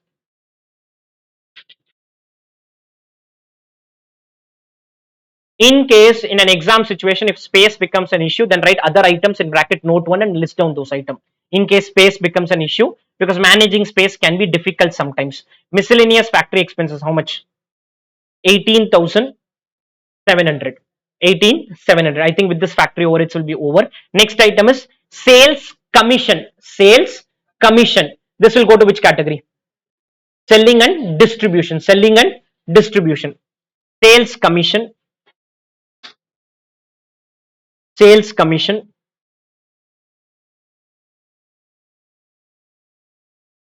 Sales commission, how much? 33,600. Next item, I think together we'll keep writing them. Sales, traveling, how much? 11,000. Next is sales promotion, 22,500. Sales promotion, 22,500. What's the next item? Distribution is selling and distribution. Distribution is selling and distribution. Distribution department. Distribution department expense. Distribution department expense, how much? 18,000. We are almost done. Only one more item is there. What is that? Office salary. Office means general and administration. General and administration. Office salary. Office salary, how much? 8,600. Office salary 8,600. Clear? Any doubts on this? Interest on borrowed fund, nothing is mentioned. I will assume it is for long term fund and we are ignoring it. For long term funds and we are ignoring it. If it is for short term funds, you will have to consider it. And we have extra item like closing FG, closing raw material, closing WIP. Let's list them. That's all. With this, the question will get over. Closing finished goods, write it in the closing FG. Closing FG 1,15,000 negative. You have to deduct it. Closing FG minus 1,15,000. Minus 1,15,000. Closing FG minus 1,15,000. Minus 1,15,000. Clear? What's the next item? Closing raw material in the direct material. Less closing raw material. Less closing raw material. Closing raw material. How much? 1,80,000. 1,80,000. Clear? Then we have closing WIP. How much? 1,92,000. Clear? Every item we have listed. Okay, we have done. Accrued expense on direct labor done. Indirect labor done. Interest on borrowed will be ignored. Depreciation on office done. Depreciation on plant and machinery done. Depreciation on building done. Heat, light and power distribution done. Taxes distribution done. Depreciation on building distribution done. Go to the first item. Please add all this and tell me outer column figure. Direct material 140, 315, 16 minus 180. Tell me the outer column figure. Live online guys, you can type it. Tell me the outer column figure. 2,91,200. 2,91,200. Clear? Then direct labor outer column figure. Direct labor outer column figure 1,68,000. Direct expenses 0. Direct expenses is 0. Direct expenses is 0. Tell me the total of prime cost now. 4,59,200. Whatever I am doing now is of no use. Okay, just completing the question to give a feel of doing one full question. It's just time. We are just spending time on this. That's all. 459, 200. Total of all of this 459, 200. Please put a total of factory overhead and tell me an outer column figure. Add all the items. Some 7-8 items are there. Add up everything of factory overheads. 1,70,000, 550. 1,70,000, 550. Calculator is mandatory. 1,70,000, 550. Now put a total and tell me gross works cost. 629, 750. 629, 750. 629, 750. Add opening WIP, deduct closing WIP. Tell me the net works cost. No, not 10 lakh. 6 lakh 37.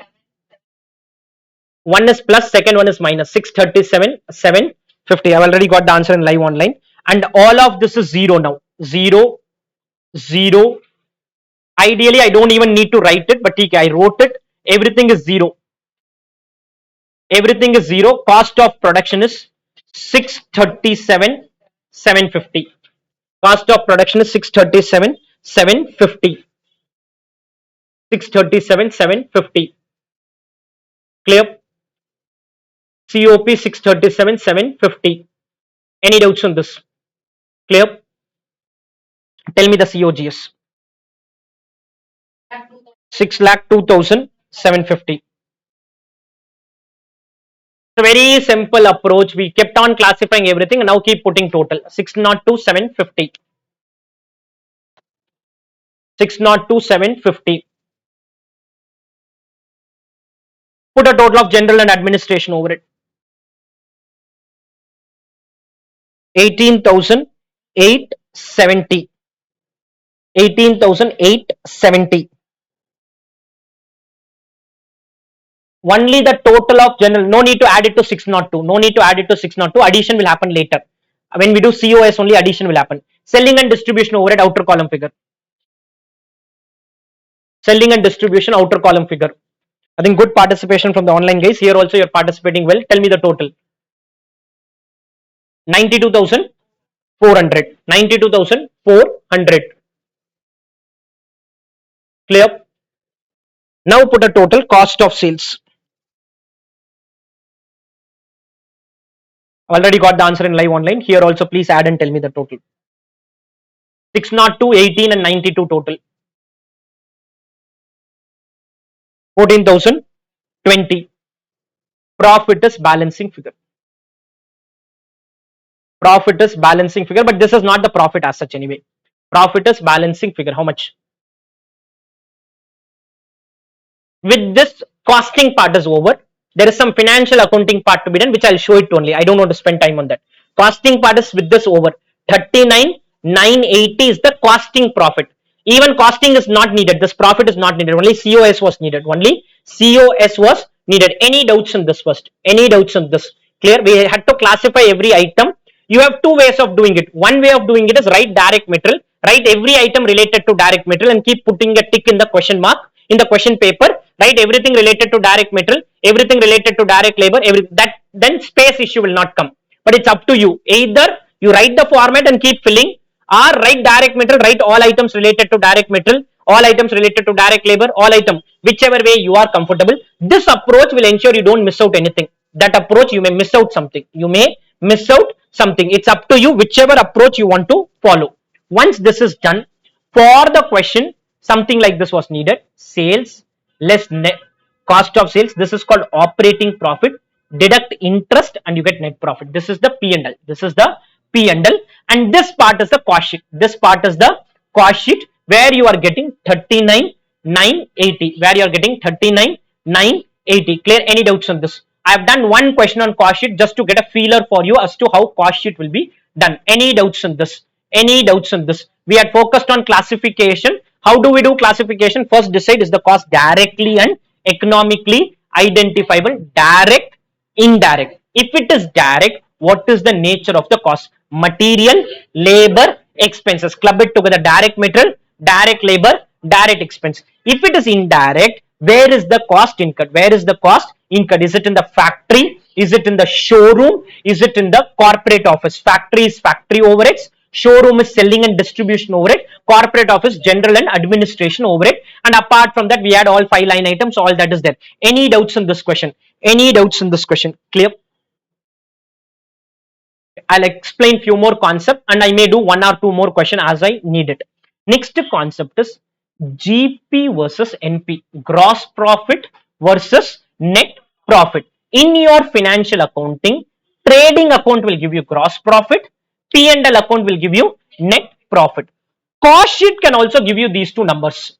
Net profit is what you calculated in the question we did. That is sales minus cost of sales.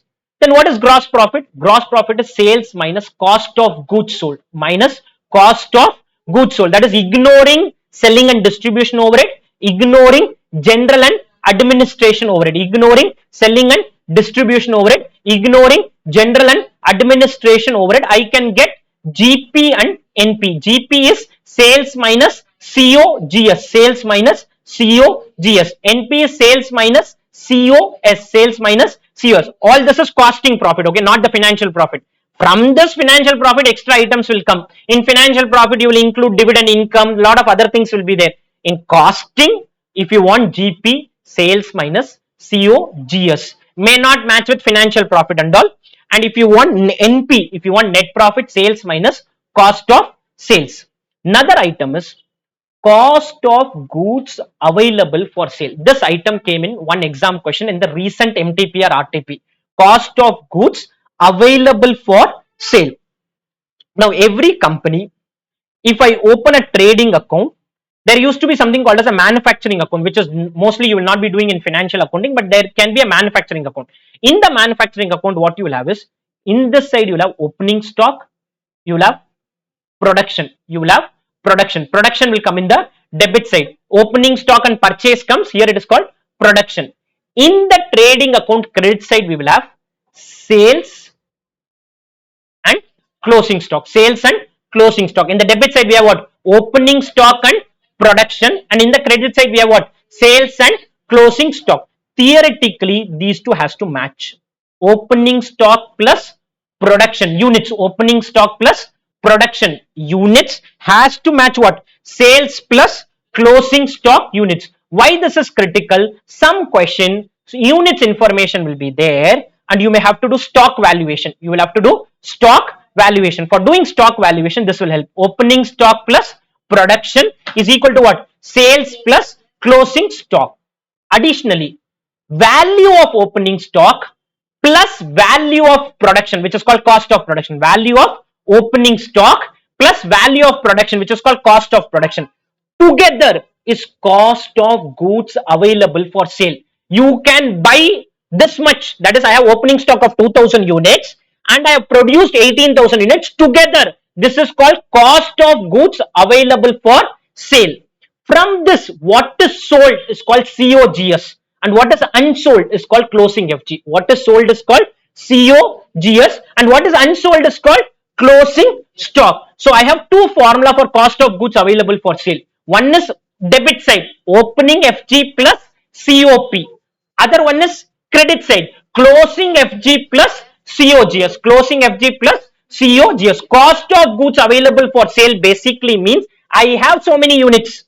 Debit side, if I look at value of opening stock, value of opening stock plus value of production, which is cost of production.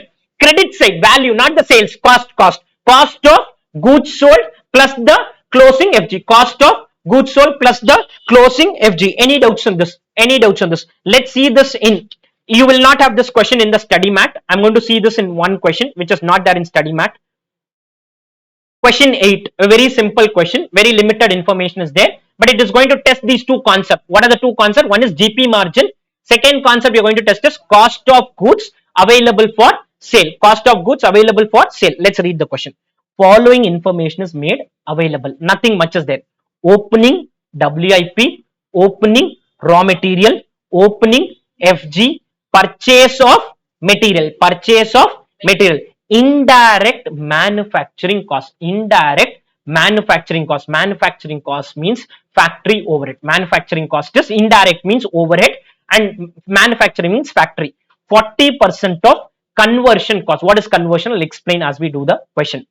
Sales revenue is there, direct labor is there, prime cost is there, gross margin. If gross margin is 30%, COGS is 70%. Gross margin is 30%, COGS is 70%. This concept I just now explained. And COGAFS, cost of goods available for sale. Cost of goods available for sale. This concept we have to use it in this question. Ideally, I need not do the problem. If I have understood the concept, the question is over. I will be doing few questions just to get you that feel, saying that okay, I want to do a problem to understand it. After I'm done with the concept, any question you open in study material, you should be in a position to do. Any question you open in my question bank, you should be able to do. In fact, I have a select 160 question which I've released it in my Telegram group. You can even just do that 160 question also. If you just do that 160 question also, your practice will be over. Any question you pick up, you should be in a position to do. You should be in a position to do. Some adjustments here and there extra will be there. That is where that comfort is needed. If clarity on concept is there, you'll be able to do. Let's do this. Now they have asked us to calculate these three. All these will come in the cost sheet. All these will come in the cost sheet as balancing figure. They are going to come in the cost sheet as balancing figure. I will not be writing those 5 line items. I'll not be writing direct expenses because they are not there. First question, I gave you the full format. This question, I don't see many items being there. I do not have direct expenses. I do not have quality control. I do not have research and development. I do not have primary packing. I do not have credit for recovery. So I am not going to write all the items and waste time. I'm just going to focus on important items. We will write the format. In the format, balancing figure will be closing raw material. Balancing figure will be closing WIP. Balancing figure will be closing FG. Clear? Any doubts in this? You may not have this question. In case you have downloaded the PDF, you can open the PDF and see, because I had shared the PDF in the group to you. So you can open the PDF, page 131. Page 131 in the PDF, you can open and then keep it in your mobile, or you can refer the screen, whatever way. Clear? Let's start it now. Cost sheet.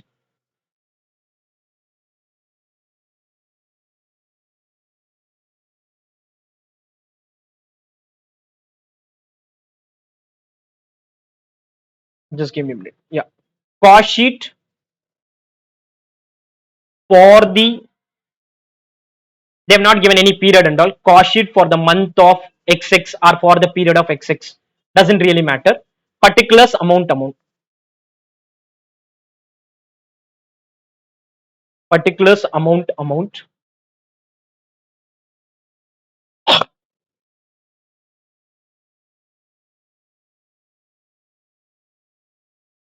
This question, I'll keep writing the items from the question. Direct material will write everything. We are going to follow other approach. Two approaches I said. One approach, write the format. This question, limited items are there. Limited items, it is better to write direct material fully, direct labor fully, direct expense fully, prime cost like this. You can keep.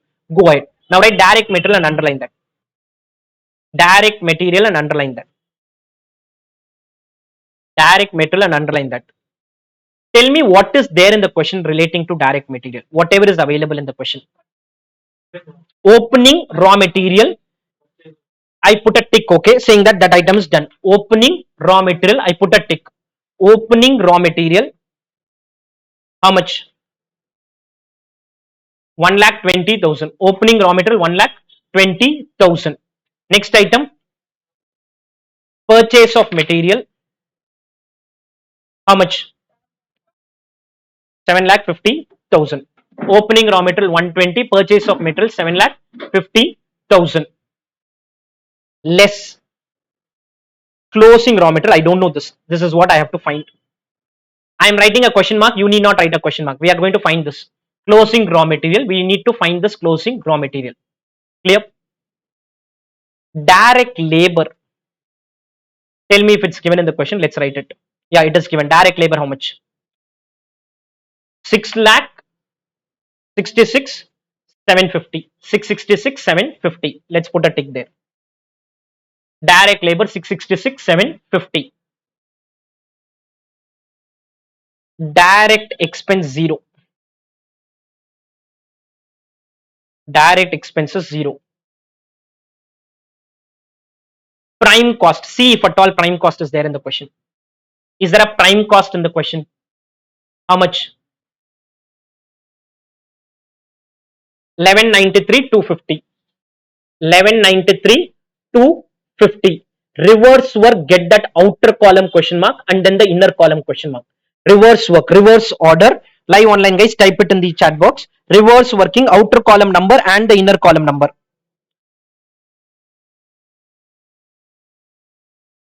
Outer column and the inner column number.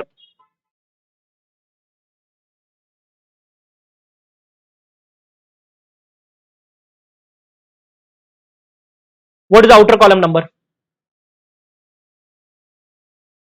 1193 250 minus 666 750.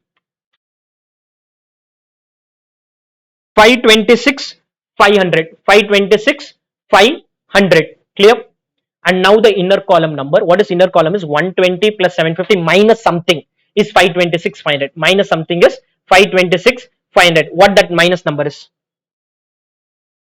343 500. 343 500.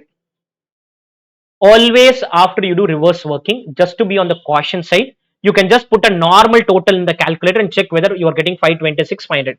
Many times students in a reverse working question in a hurry end up writing wrong number. So once you are done, 120 plus 750 minus 343, are we getting 526? Yes, go ahead. Plus 666, are we getting 1193? Go ahead. Clear? Any doubts on this? Can we proceed? Next item is factory overheads. Factory overheads. Okay, now let's understand this. Maybe leave some 10 lines and write factory overhead is equal to 40% of conversion cost. 40% of conversion cost. 40% of conversion cost. Now, what is conversion cost? Is all cost incurred to convert the raw material, into finished product. Technically, direct material will not come, direct labor will come, direct expense will come, factory overhead will come. Direct labor will come, direct expense will come, factory overhead. Conversion cost means all costs incurred to convert the raw material to finished product. So factory overhead is equal to 0.4 into direct labor plus factory overhead. Direct labor plus factory overhead. Direct expense is not there. Direct material will not come. Direct labor will come. Direct expense will come. Factory overheads will come. Conversion cost means all cost other than raw material incurred to convert the raw material to a finished product. Incurred to convert the raw material to a finished product. So I can say factory overhead is equal to 0.4 DL plus 0.4 FOH. 0.4 DL plus 0.4 FOH. 0.4 DL plus 0.4 FOH. 0.4 comes this side. 0.6 FOH is equal to 0.4 into 6,66,750. Get me the factory overhead number. 0.4 into 6,66,750. 40% of conversion cost. How much? 444 500. 444 500.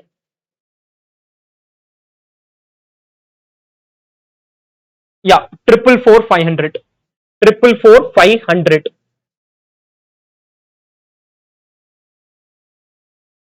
Any doubts on this? Anybody has any doubts on this? Clear? Conversion cost means it's a good concept. All cost other than raw material incurred to convert the raw material into a finished product. Incurred to convert the raw material into a finished product. So conversion cost means other than direct material, direct labor will come, direct expense will come, factory overheads will come. So how much is factory overheads? 444 500.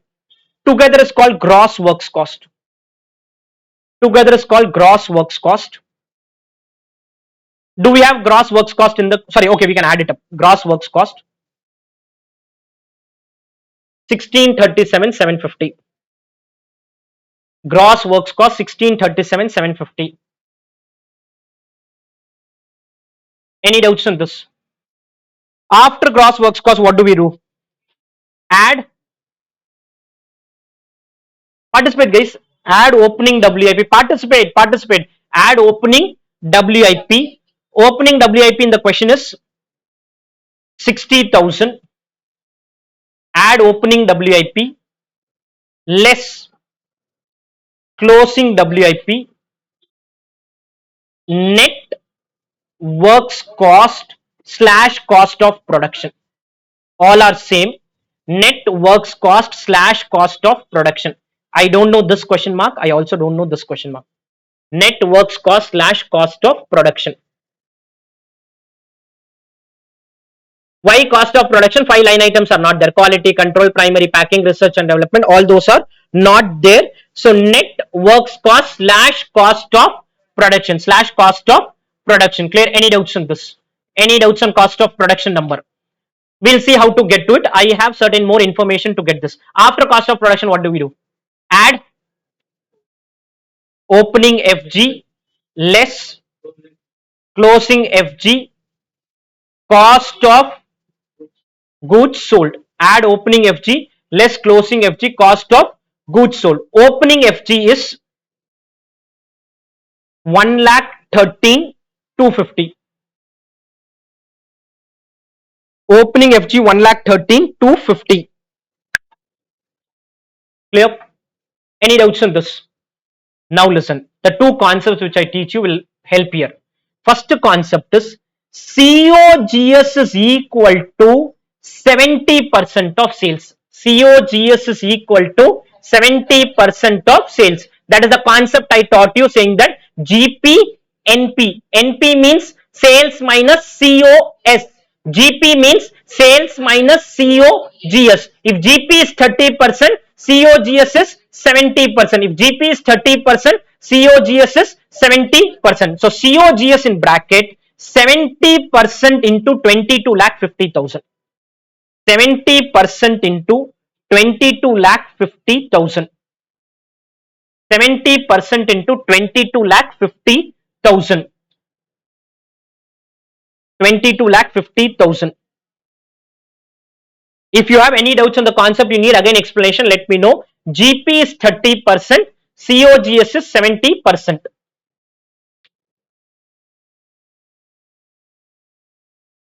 Clear? 70% of 22 lakh 50,000. Second concept I had taught you was cost of goods available for sale. Cost of goods available for sale. Now write cost of goods available for sale. COGAFS. COGAFS. Cost of goods available for sale. 1667,325 can be broken down into two. Cost of goods available for sale. One formula is opening stock plus COP. Opening stock plus COP. This will give me COP. Opening stock plus COP will give me COP. Another formula is closing stock plus COGS. Closing stock plus COGS. This will give me closing stock. Very good formula. COGAFS, cost of goods available for sale. Opening stock plus cost of production. Closing stock plus COGS. Tell me the opening stock figure. It's there in your notebook. Opening stock how much? FG 113. COP balancing figure. Get me the answer. From 1667 113250. COP balancing figure. Tell me the COP figure. 113,250 plus something is 1667. 15 lakh. Any doubts on this? 15 lakh 54,075. 15 lakh 54,075. Any doubts on this? I'll repeat again. Opening stock plus COP. Opening stock 113,250. COP balancing figure. Other side, closing stock I don't know. COGS was 15 lakh. How much you calculated? 15 lakh. 75,000. Get me the closing stock figure. 15 lakh 75,000 closing stock balancing figure.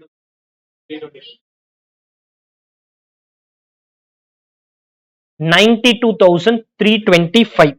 92,325. Very simple computation. Very simple computation. Concept is very clear. COGAFS. That concept you have to be aware. And no formula and all. Available for sale means last year stock which is there today, this is called opening stock, and what you produced. Or other ways, what is sold plus what is unsold. What is sold plus what is unsold. This was available for sale. I could sell something, I could not sell something. Any doubts on this? Any doubts on this? Clear? Let's go up and we are done with the question. This is 92 375 closing FG 92 375. Net works cost was 15,54,075. Please tell me closing WIP balancing figure. Closing WIP question mark balancing figure. Be a little cautious. Reverse working. Balancing figure closing WIP.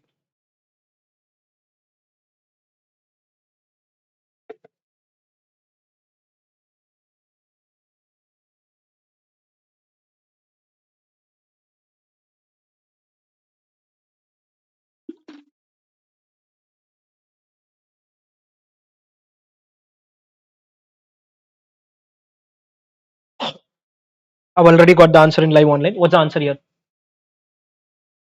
You have to add these two numbers. 1,43,675. Any doubts on this? Clear? Again, the entire question revolved around two concepts and to get a flavor of how reverse working work. And maybe another concept is what is conversion cost. That got tested in this question. Conversion cost is what I could have discussed it if I discussed the chapter on all concepts. In the all concept, there's a concept called type of cost where the meaning of conversion cost is there. Any doubts on this? Clear? Can we proceed? Any doubts on the concept here?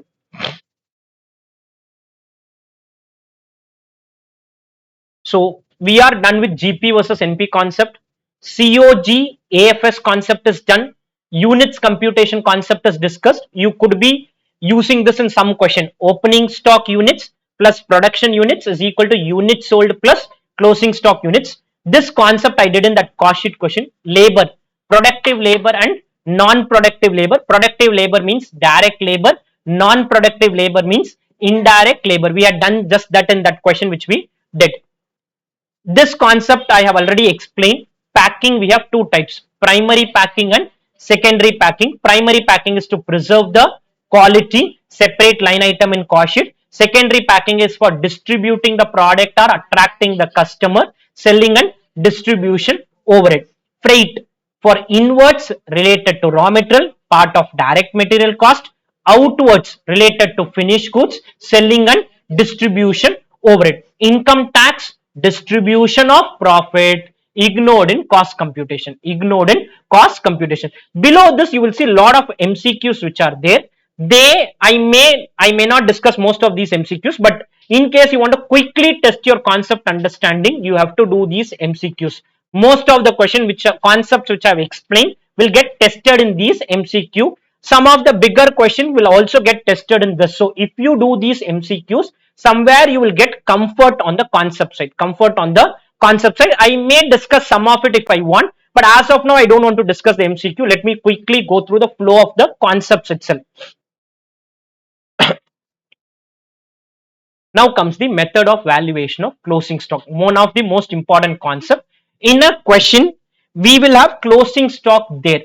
Now this closing stock needs to be valued by us. We have to value the closing stock. For valuation, we technically have three methods, but one of the method we don't follow, which is called LIFO method. We ignore it. FIFO method and weighted average cost method. What FIFO says is whatever closing stock is there is coming only from the current year production, because under FIFO I first sell the opening stock units and then I sell the current year production. So whatever sales I do, opening stock would be fully sold and then only I'll be selling the current year.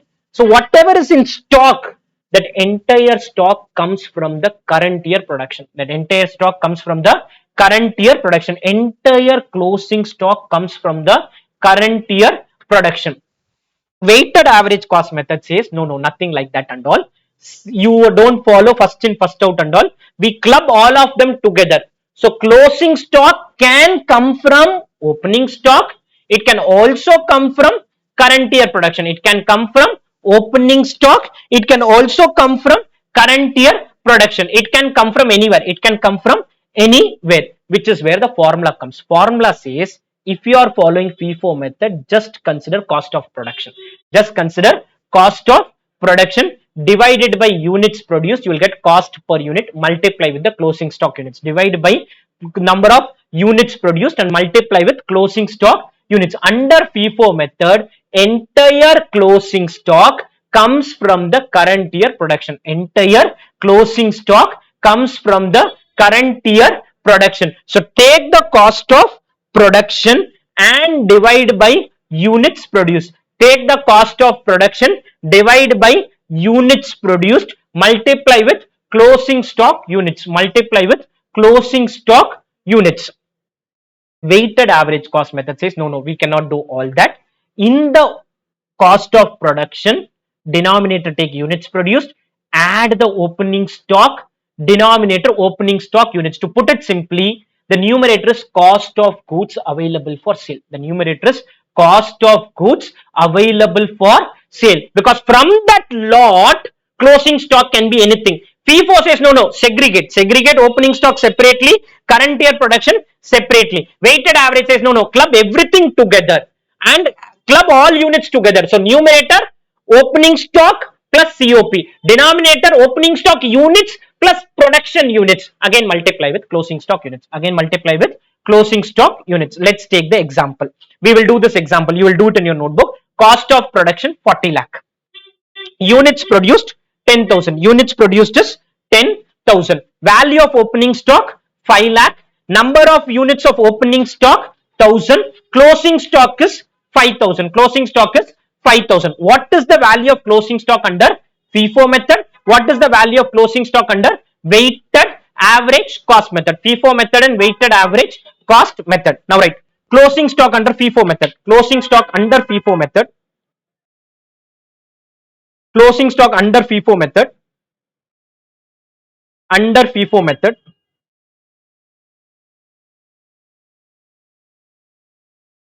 Under FIFO is equal to cost of production. Cost of production divided by units produced. Cost of production divided by units produced, multiply with closing stock units. Multiply with closing stock units. Multiply with closing stock units. Only current year cost divided by current year production. Cost of production divided by units produced, multiply with closing stock units. Multiply with closing stock units. What is the cost of production? In the example, cost of production is how much? 40 lakh. Units produced 10,000. Closing stock units 5,000. Direct application. 40 lakh divided by 10,000 into 5,000. 40 lakh by 10,000 into 5,000. Value is 20 lakhs. Clear? This is FIFO method. Then we are going to do weighted average cost method, where you have to add same formula. Listen for a minute and then write it. Same formula, but addition.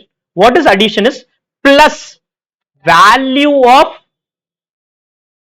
opening stock plus units of opening stock. Write the formula. Value of opening stock, units of opening stock. Value of opening stock, units of opening stock.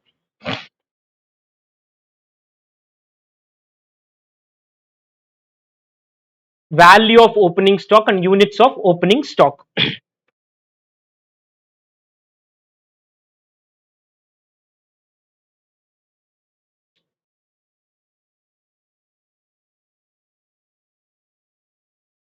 Cost of production is 40 lakh. Value of opening stock is 5 lakh. units produced is 10,000 and units of opening stock is 1,000 multiplied with 5,000. You will get obviously a different answer. 10,000 plus 1,000, 40 lakh plus 5 lakh. I already got the answer in live online. 20 lakh 45,455. 455 you will have to round off. 455.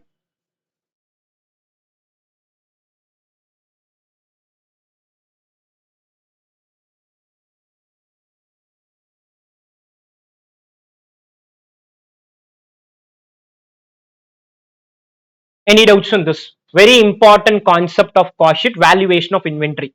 Clear?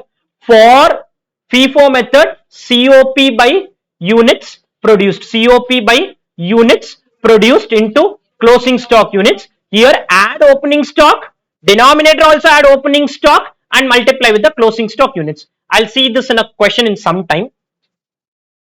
Some good examples are there.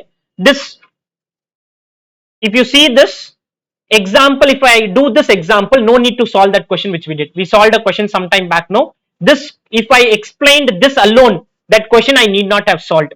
I solved the question just to give you the feeler of how a bigger question will be. But ideally, what I explained that question was cost of goods available for sale. I explained what is GP margin. Then we calculated the COGS, and I said COGAFS is equal to total of this, and we would have got the closing FG. Exactly, this is what we did in that question. Nothing beyond that we did. So that is why I see, if you solve MCQ, if you have comfort on MCQ, you have understood the concept. Valuation of closing stock, if you solve this question, you have understood the formula. You have understood the formula, you solve it, you get the concept clarity. If you have, you will be able to get to the answer. Clarity is not there on the concept, you will not get the answer to MCQ. Again and again, I keep repeating, always try to focus on concept clarity. Clear? I'll be doing a question on valuation, a bigger question in some time. I want to explain this item. Scrap of material versus scrap arising out of manufacturing process. We have an item called credit for recoveries or scrap in the cost sheet. So, what is credit for recoveries or scrap? Is scrap arising out in the manufacturing process. If any scrap happens, normal treatment is separate item in cost sheet. What is separate item? Credit for recoveries or scrap. Credit for recoveries or scrap. But some question, you will have a word called scrap of raw material, scrap of material. If they would exact that word, scrap of raw material, scrap of material, please reduce it in the raw material cost. Please reduce it in the raw material cost. Now, how does this happen? If they say sale of scrap, separate line item, no problem. Sale of scrap arising out of manufacturing process, separate line item. Scrap of processed product, separate line item. Say scrap of material, scrap of raw material yield scrap, then please deduct it from raw material cost. Please deduct it from raw material cost. Any other word, sale of defective production, sale of wastage, sale of rejection, any word you use, separate line item. But scrap of raw material, scrap of material, scrap arising out of manufacturing process, all these items will go as a deduction from raw material cost, will go as a deduction from raw material cost. Clear? Any doubts on the two concepts? Now, these two concepts I'm going to discuss it in question 7. Again, you may not have this question. This is a May 24 MTP question. Question 7, page 130, if you have the PDF. This is the question. We'll quickly read the question and then start solving it.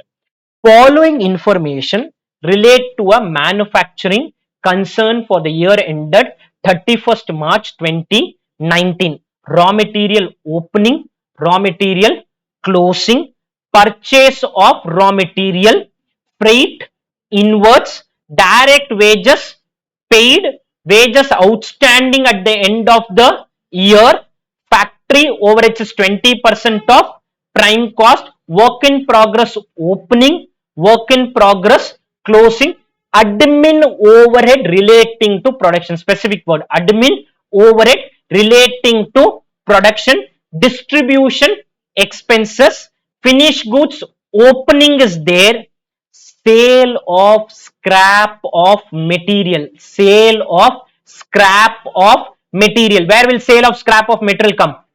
Deduction from raw material cost. Deduction from raw material cost. Firm produced 14,000 units. Stock is valued at COP. Firm sold 14,153 units. Prepare cost sheet of the firm.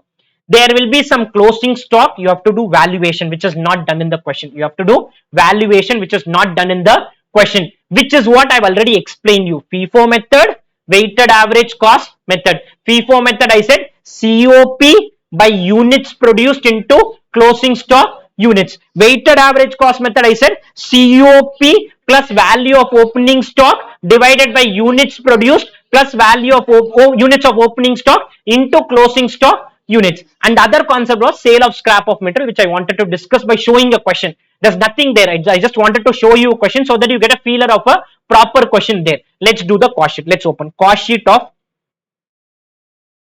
manufacturing concern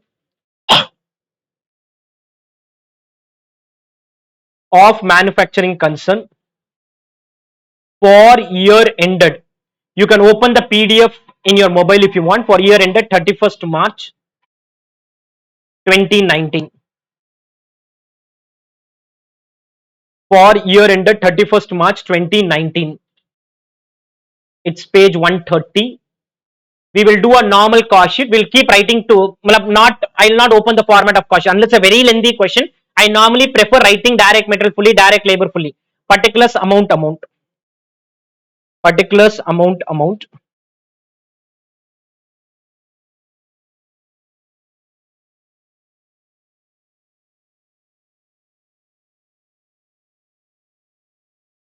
Amount and amount. We start with direct material. Underline that. Direct material. Opening stock of raw material. Opening stock of raw material. 2,28,000. Next item. What is the next item? Purchase of raw material. 42 lakh 25,000. Purchase of raw material 42 lakh 25,000.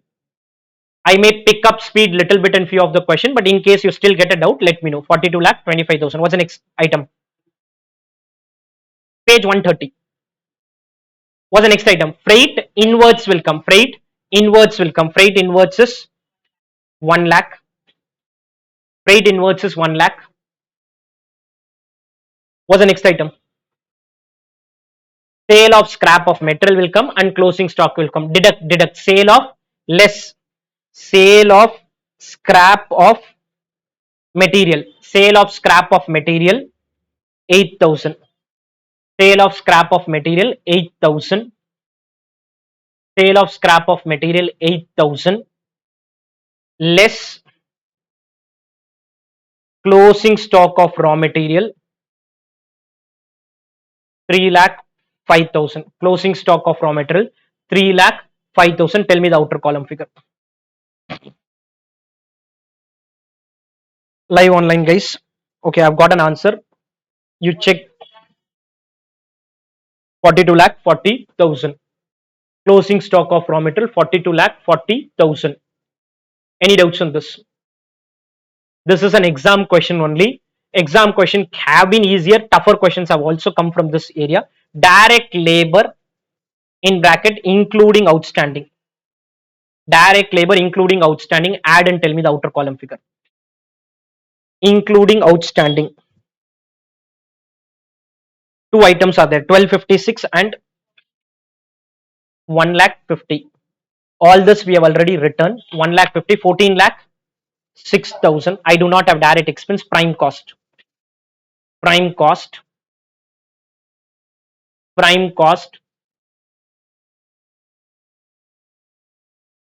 56 lakh 46,000. 56 lakh 46,000. After prime cost, factory overheads. Question has defined factory overheads as 20% of prime cost. Factory overheads is defined as what? 20% of prime cost. Factory overheads is 20% of prime cost. 5646 into 20%. 1129 200 we get gross works cost. Gross works cost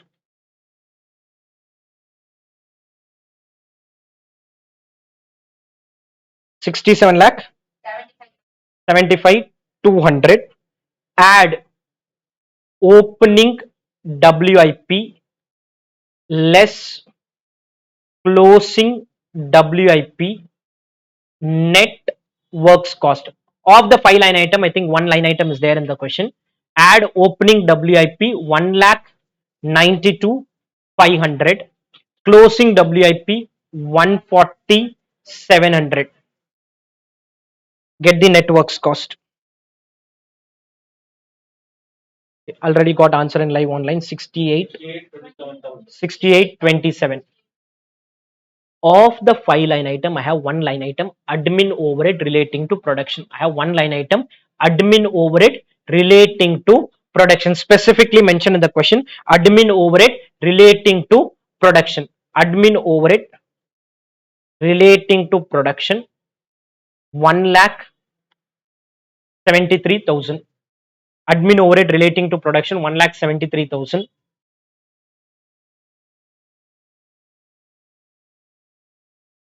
Together cost of production. Cost of production 70 lakhs. Cost of production 70 lakhs. Add opening stock. Opening stock. Question has given opening stock value 1217 units and value is 608 500. 1217 units and 608 500. Opening stock, finished stock, opening 1217. In bracket, write the number of units. 1217 units, 608 500. I'll do the valuation of this. Less closing stock. I'll do valuation. I'll explain cost of goods sold. Less closing stock, cost of goods sold. After COGS, only 1 item will come. We'll see. Cost of goods sold. In the question, have they given units produced figure? Is the units produced figure there in the question? Yes. How many units? In bracket, right here, 14,000. If you have the units figure, write it. 14,000. Have they given directly the closing stock units figure? Is the closing stock units figure there in the question? I don't see it. Is the sales units figure there? How many units? COGS 14153 units. Clear? If you have units, write it. If you don't have, leave it. If you have units, please write it. Leave some 7-8 lines and come down. Opening stock units plus production units is equal to closing stock units plus units sold. Debit side is equal to credit side. Opening stock plus production is equal to closing stock plus units sold. Closing stock plus units sold. Opening stock, how many units? It's there in front of you. Opening stock, how many units? 1217. It's there in the cost sheet itself. 1217. Production, how many units? 14,000. Closing stock, let's get the units. Units sold is 14,153. Tell me the closing stock units. Closing stock units.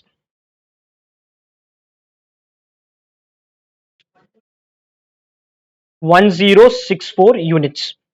1064 units. This is what I had explained in one of the concepts, saying that opening stock plus units produced is equal to closing stock plus units sold. Closing stock plus units sold. Clear? Any doubts on this? Done?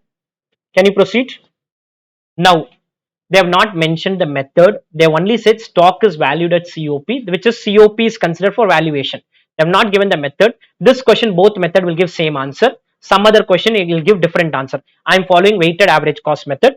FIFO also you follow same answer. This question will come. That's how the question has been drafted. We will have to write the method. Now write. It is assumed. It is assumed. Company follows weighted average cost method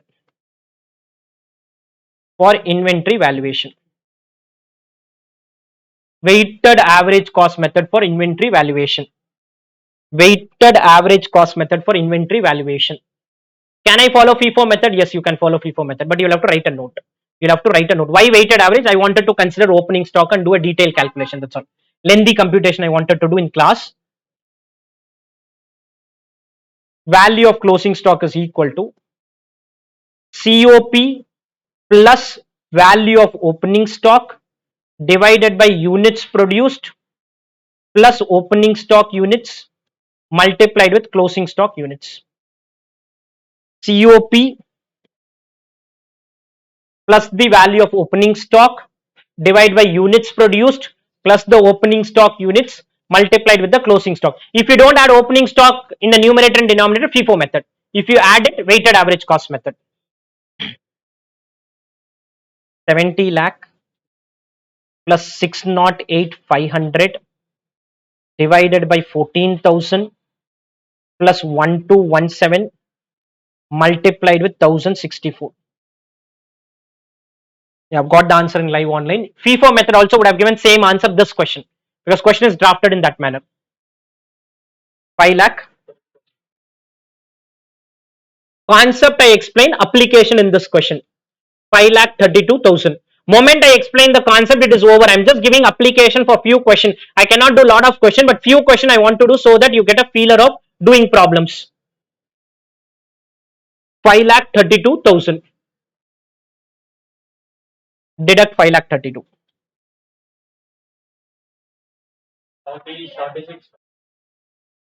Any doubts on this?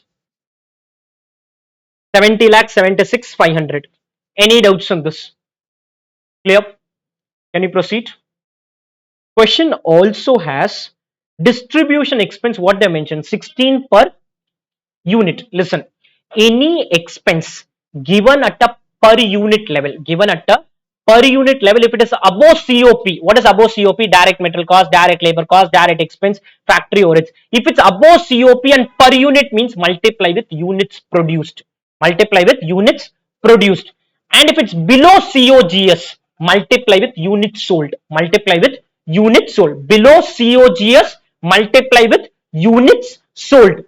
Above COP, that is your selling and distribution will be on units sold. Administration expense will be on units sold. Factory overheads will be on units produced. Factory overheads will be on units produced. Below COGS on units sold. Above COP on units produced. So 16 per unit, this is selling and distribution expense. Selling and, or let's call it as distribution expense as it is, whatever name. Distribution expenses. Because it is per unit, 14,153 into 16 units sold on units sold. If it is above COP, it will be 14,000 into 16. If the question has said factory overhead 16 per unit, 14,000 into 16. And if it is selling and distribution overhead, 14,153 into 16. 14,153 into 16. Above is 14,000 into 16. Tell me the number. 2 lakh 26,448. 226,448. Cost of sales. Cost of sales. Tell me the cost of sales figure.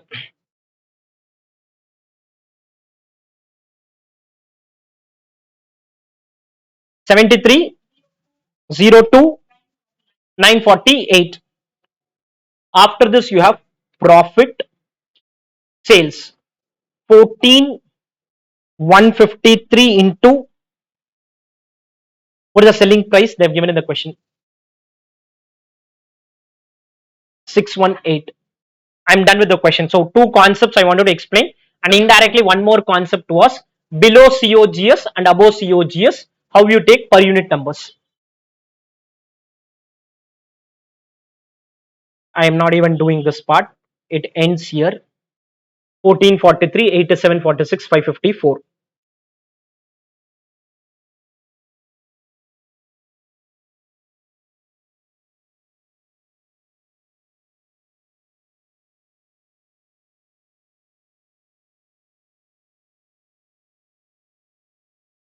Hour and 10 minutes.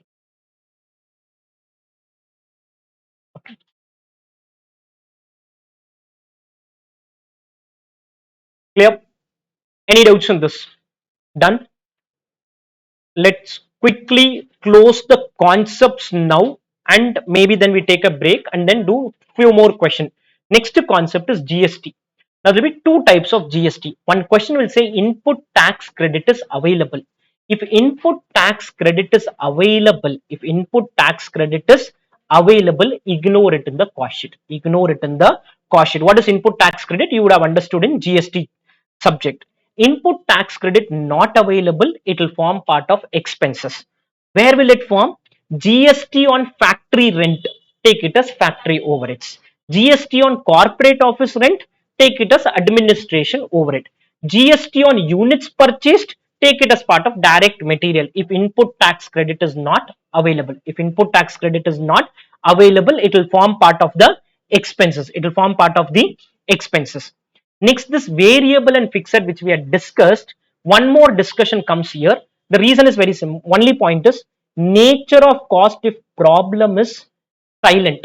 Question will be silent and you will have be asked to forecast the material cost or labor cost. When you want to do forecasting of material cost, if problem is silent, material is a variable cost, calculate per unit number, apply the change and calculate the cost for the next year. Apply the change and calculate the cost for next year if problem is silent. Labor is also a variable cost. Expenses, direct expenses also a variable cost, and selling overhead is also a variable cost if problem is silent. If problem is silent. And fixed cost is admin overhead and factory overhead is assumption based area. It is an assumption based area. If problem is silent, if problem is silent, what will you do? Material cost. If you want to practice, I'll not be doing this question, but in case you want to practice this concept, in the question bank, in my question bank, there's question number 12 which tests this concept. Question 12, if at all you want to practice, you practice it. Don't want to practice, I have no problem because I've already explained it. I've already explained it when I did chapter 1 discussion. But still somebody wants to practice, you will see per unit numbers, application of change, all that you will see in this example. If you want to practice, practice it, else leave it. But concept is if problem is silent, material, labor, direct expenses, selling overhead is variable in nature, admin overhead is fixed in nature, factory overhead is assumption based area. Can you give me answer to this? Let's see if you have understood properly the change in cost. Give me answer to this example. I'll give you 2 minutes. It could become little tricky, but let's see.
Okay, I discussed this.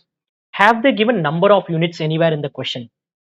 First thing, if it's not given, take it as 100 units. It will make it easier for you to solve. Take it as 100 units. Moment I take it as 100 units, fixed is 4 lakh.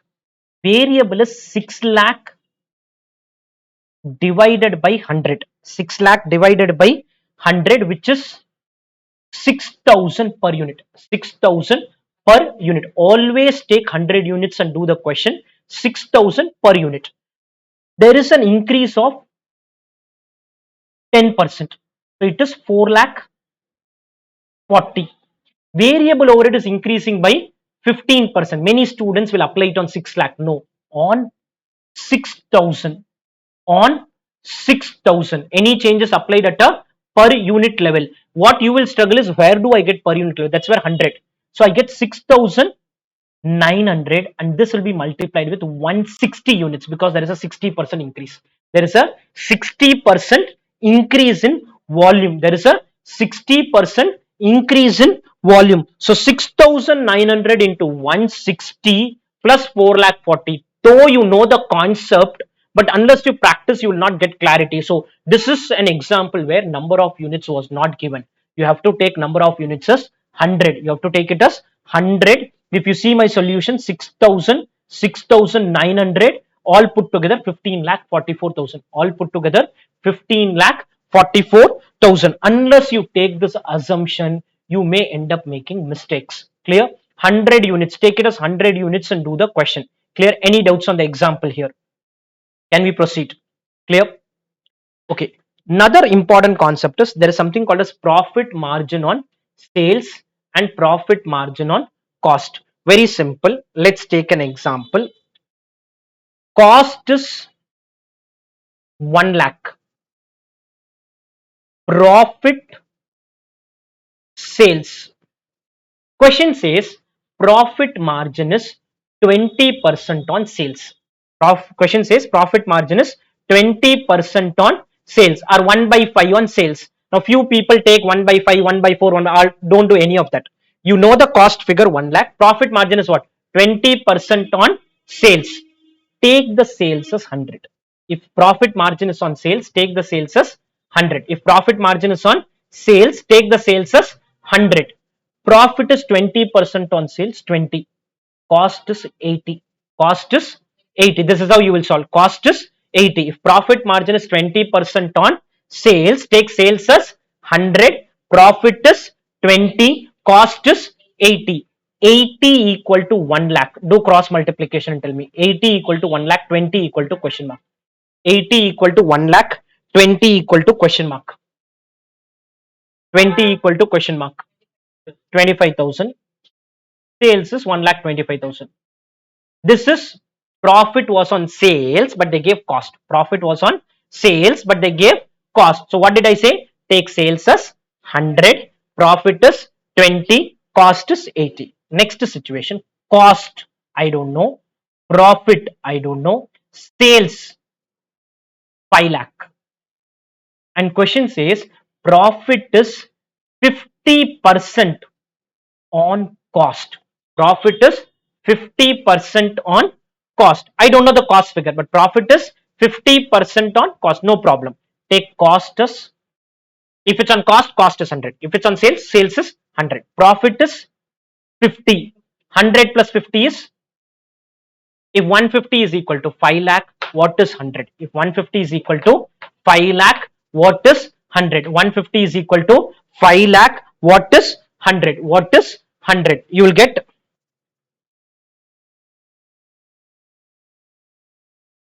3,33,333. Profit 1,66,667. Very simple. If it is on cost, assume cost as 100. Assume cost as 100. If it is on sales, assume sales as 100. Two good examples are there. You see it later. It is okay. Nothing much for me to explain. If it is on cost, take cost as 100. If it is on sales, take sales as 100, and then complete the question. Clear? Any doubts on this? Any doubts on this? Now, when we do a detailed cost sheet, certain ambiguous items will come in classification. What is ambiguous is, it can go at two places, and major ambiguity will be on direct expenses versus factory overheads. Direct expenses versus factory overhead. Practical world, I'll have extra information.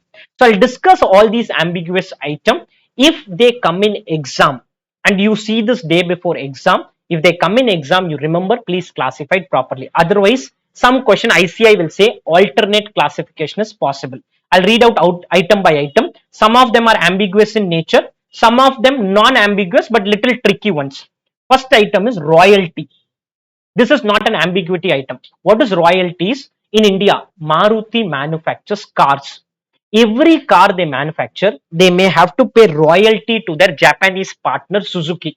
So if you pay this royalty, royalty is considered as direct expense. Royalty is considered as direct expense. If it's not a material item, may go as factory overhead, but ideally it is a direct expense. So if you see royalty in any question, it is a direct expense. Royalty is a direct expense. Power and fuel, question says direct expense, but ICA in few question have taken it as factory overhead also. They have taken it as factory overhead. So power and fuel is a tricky item. Can go as direct expense, can go as factory overheads. Molds and pattern. What is molds and pattern is, I need the pen to be this shape. This shape will come through a mold. I'll create a mold. In the mold, I'll be pouring steel. When I pour steel, exact shape will come. That is called mold and pattern. Mold and pattern is basically created to get a shape of a specific product. This mold and pattern will have a limited life. So this is a direct expense incurred in manufacturing. This is a direct expense incurred in manufacturing. Job charges paid to job worker. What is job charges? Is, I want this t-shirt to be manufactured. I can recruit a tailor, that is, I can employ him and pay him labor. That is called direct labor. Same person, I don't recruit him.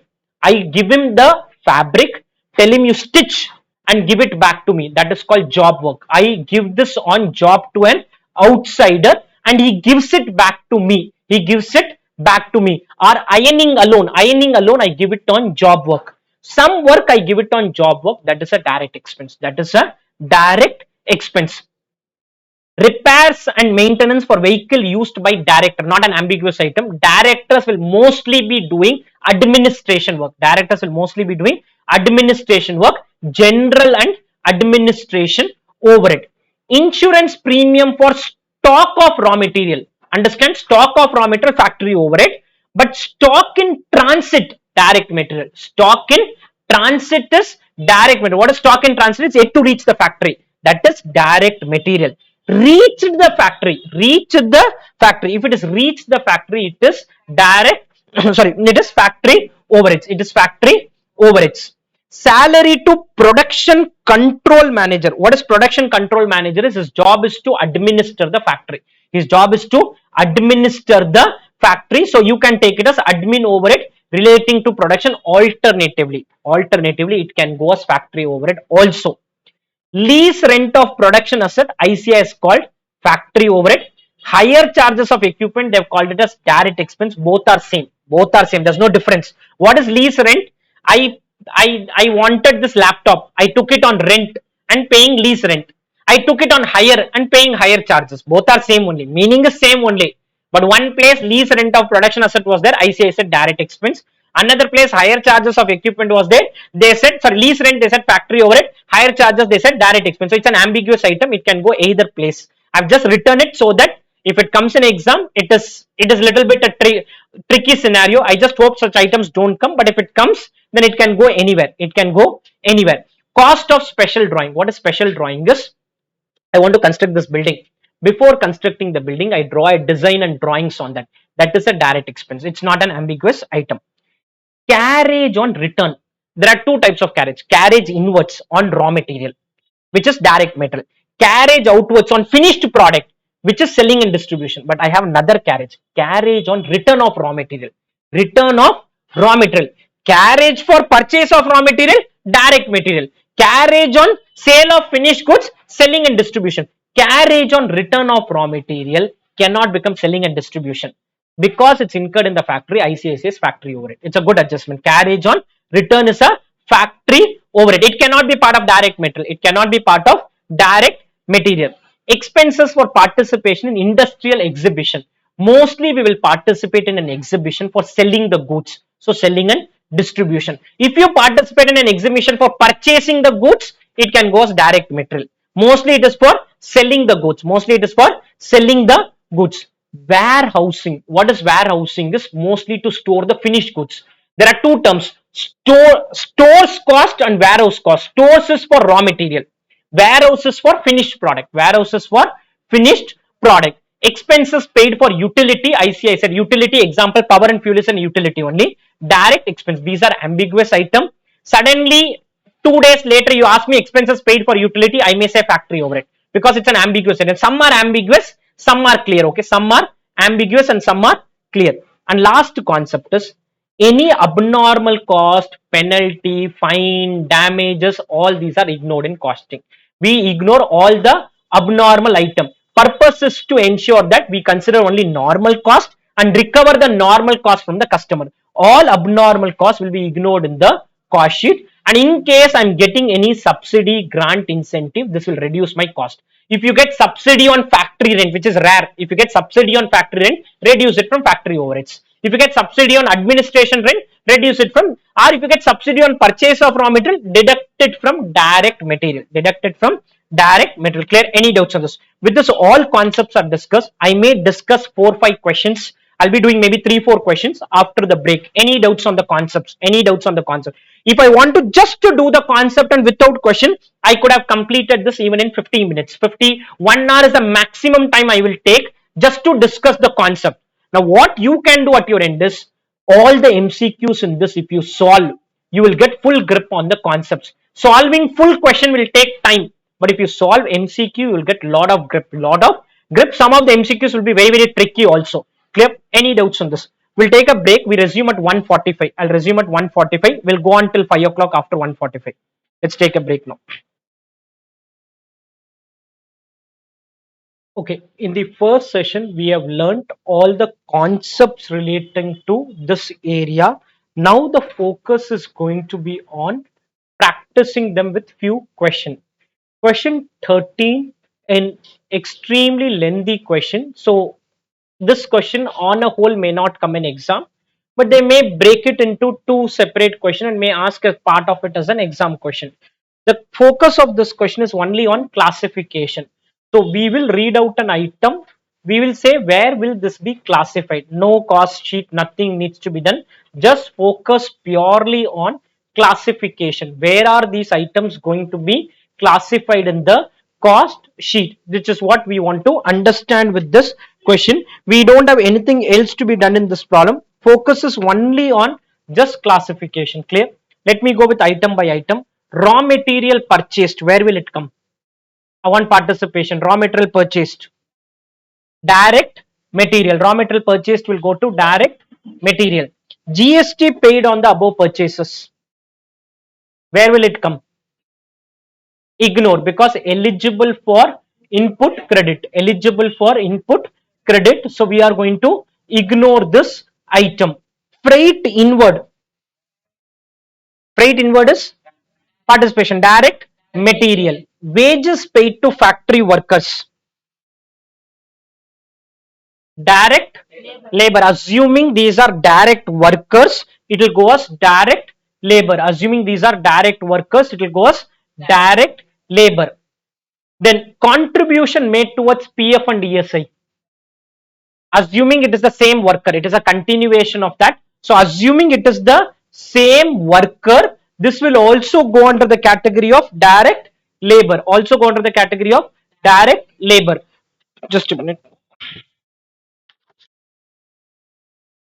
Production bonus. Production bonus will go to direct labor. Assuming it is the same people. It is the same people. Just give me a minute. Yeah, just 1 minute. Okay, so production bonus will also go as direct labor. So these three items are direct labor. Royalty paid for production. Royalty paid for production is direct expenses. Direct expenses. Amount paid for power and fuel can go anywhere. It can go as factory overhead. It can go as direct expenses. It can go as factory overhead or direct expenses. Either of the two are logically debatable and can be discussed on. Amount paid for purchase of molds and pattern. Direct expenses, life is equivalent to 2 years, so whatever you have, you have to divide by 2. You have to divide by 2. Life is equivalent to 2 years, so you have to divide this amount by 2 and write the amount. Job charges paid to job workers. Again, direct expenses. This was one of the ambiguous item I had listed in. Stores and spares consumed. Okay, let's first understand what is stores and spares. Stores and spares is when I am doing any manufacturing in the machinery, some spare parts will be needed. For example, every 1 week or every 1 month, I have to change some oil in the machinery.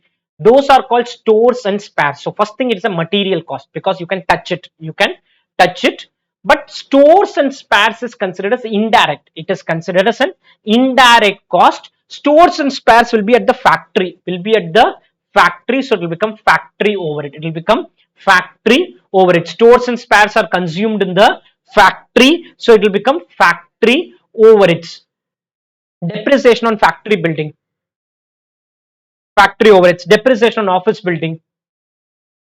Participate, general and administrative overhead. Depreciation on plant and machinery, factory overheads. Depreciation on delivery vehicles.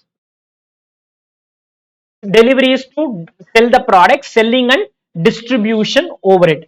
Salary paid to supervisor. No idea what supervisor they have not given, but normally there will be a supervisor at the factory level. Can there be a supervisor in admin and sales? Yes, there can be. ICA has taken that it is related to factory and they have got it under the factory overheads. They have got it to the factory overheads. This is an ambiguous item. Repairs and maintenance paid for plant and machinery. Plant and machinery. Participate, I want everyone to say something. Plant and machinery is factory overheads. Sales office building. Selling and distribution overhead. Vehicle used by director. General and administrative, because director role is to administer the all activities. Insurance premium paid for plant and machinery. Factory overheads. Factory building. Factory overheads. Stock of raw material and WIP.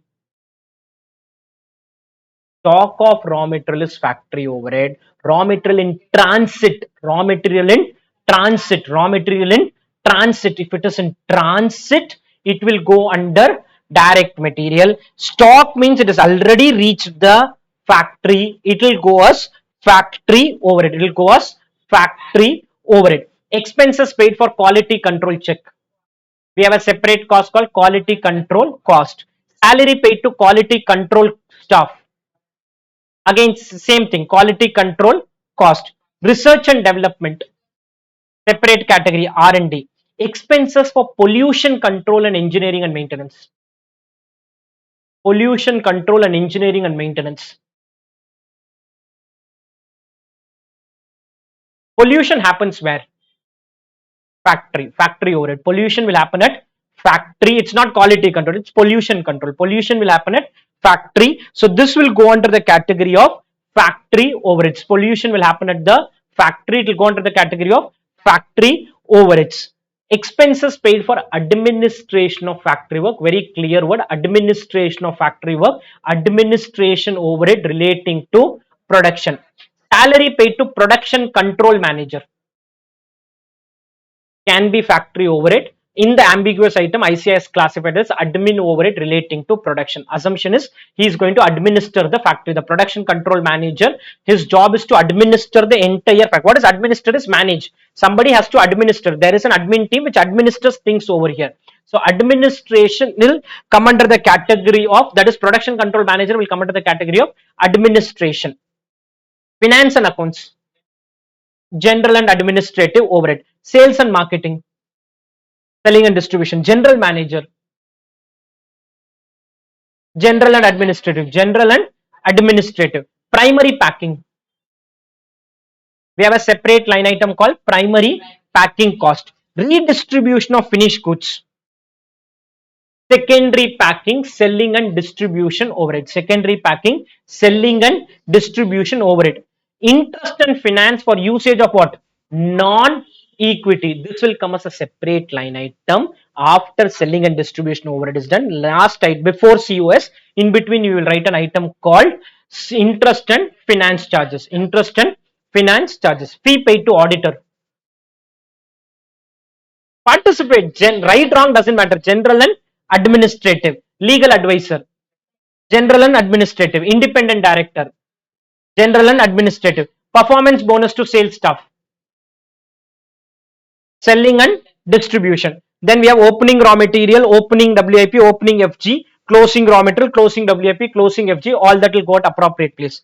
Amount realized by scrap and waste during manufacturing process. Credit for recoveries or scrap. Credit for recoveries or scrap. Clear? Any doubts on this? These are the various items which are going to come in the question. Any doubts on this? Yep. This question focus was more on classification. I've not done the question. If you do the question, it will take 40-50 minutes for you to write the numbers and all.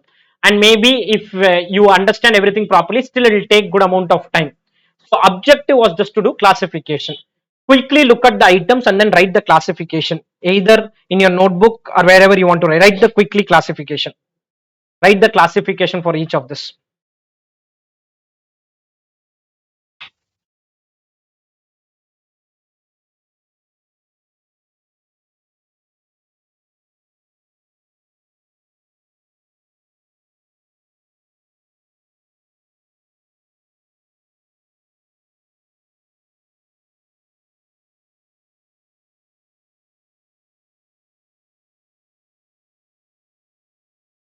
Take around maybe 7-8 minutes, do the classification and then I discuss it. Calculation part you can do later if you want, or even if you don't do, it's okay. Classification, if you do correctly, automatically answer will come. Repairs and maintenance for plant and machinery, it is a factory overheads.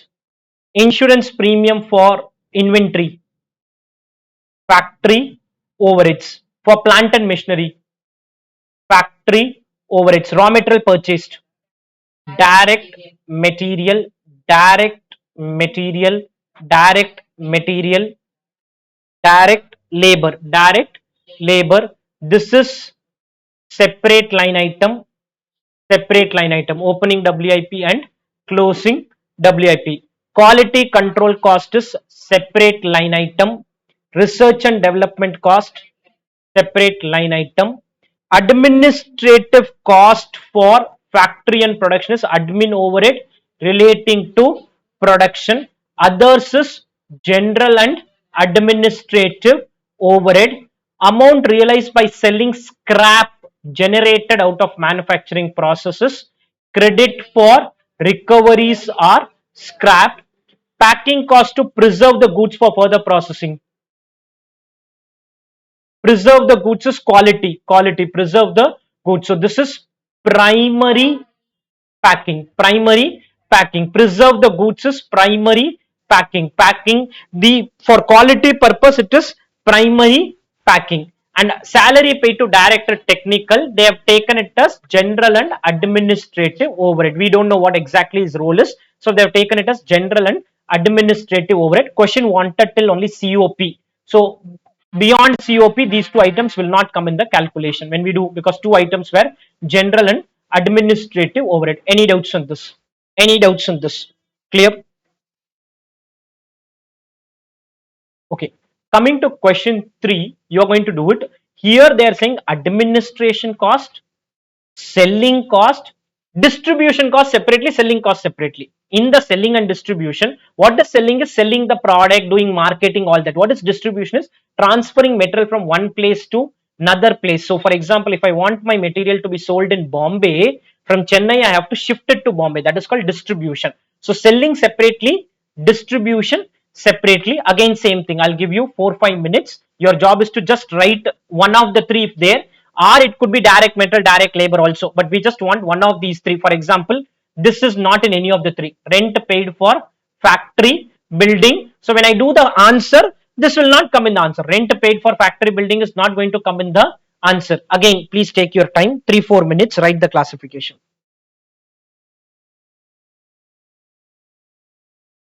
Okay, let's start the discussion. Rent paid for factory building will not come in any of the three. This is a factory overhead. It is a factory overhead. Salary paid to office staff. Administration. In the question, it's called administration cost. Fee paid to auditor. Administration cost. Salary paid to sales manager. Selling cost. Selling cost. Vehicle hire charges paid for directors attending general meeting. Administration cost. Administration cost. Wages paid to workers engaged in storing goods at sales depot. Selling cost. They are related to sales function. They are related to sales function. Traveling allowance paid to sales staff. Selling. Sales staff is also selling. What is distribution is next item. Cost paid for secondary packing. Secondary packing can be a selling cost, can be a distribution. Selling is if you want to attract the customer. Distribution is, for example, Pepsi, I have 100 bottles. I will not send 100 as it is. I'll pack them in a carton and send 100 together in one carton. That carton cost is called secondary packing, which is for distribution.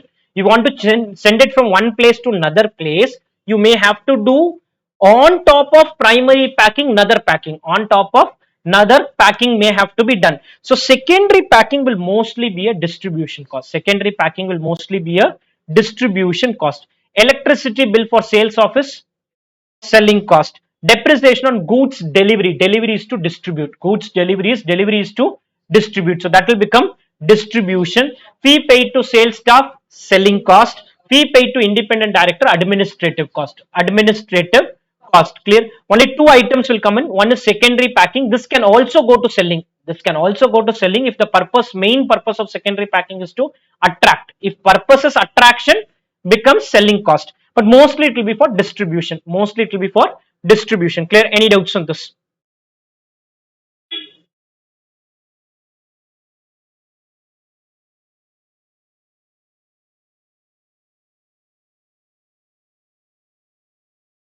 Let's come to question 9. This is your study mat question number 1. If you have study mat, test your knowledge question number 1 there. We will do it together. I'll first go through the question. It is not going to be very tricky and all, but yeah, some adjustments are there. Books of Adarsh Manufacturing Company present the following data for the month of April. Direct labor cost 17,500, 175% of works overhead. COGS excluding administrative expense. Now, in the COGS total, admin expenses can come. Which admin expense? Admin overhead relating to production. In the COGS total, admin overhead relating to production can come. Question is specifically saying in the COGS, I have removed the admin expense and it is 56,000. They're specifically mentioning this. Then opening stock, closing stock is given. Selling expense, general and admin expense. Anyway, admin overhead relating to production is not there. So that word excluding admin, I don't know why they added also. It has zero implication in the question. They have specifically added the word excluding. They have specifically added the word excluding administrative expense. It has zero implication in the question. This is your question number 1 of your study material. Test your knowledge. We are required to find out the value of material purchased. It will be a reverse working. Value of material purchase will be balancing figure, and prepare a cost statement showing the various elements of cost and also the profit earned. Let's start doing a cost sheet. In the cost sheet, automatically material purchased will come and profit computation would be done. Let's start. Cost sheet of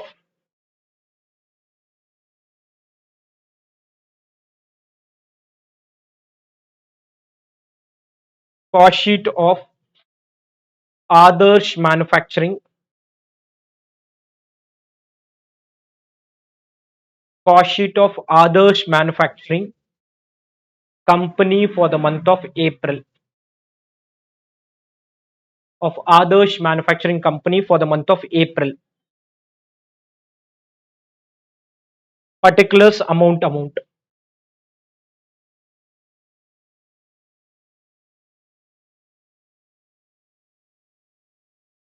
You do it in your notebook. I'm doing it in the screen. Write every item. I wanted you to keep the study mat with you. If you have the study mat, open study mat.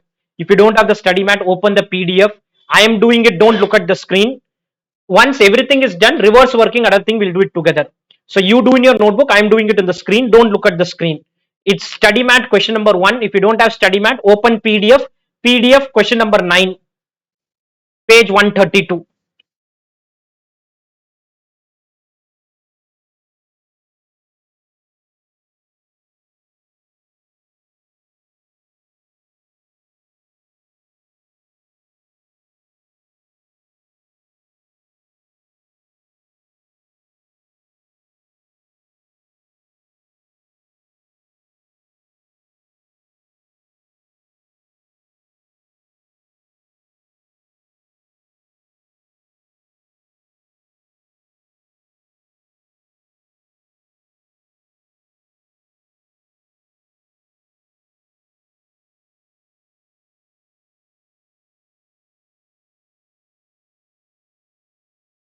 Test your knowledge question number 1 of study mat or the PDF, whichever way you want to do it.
You keep doing it, we'll discuss in some time.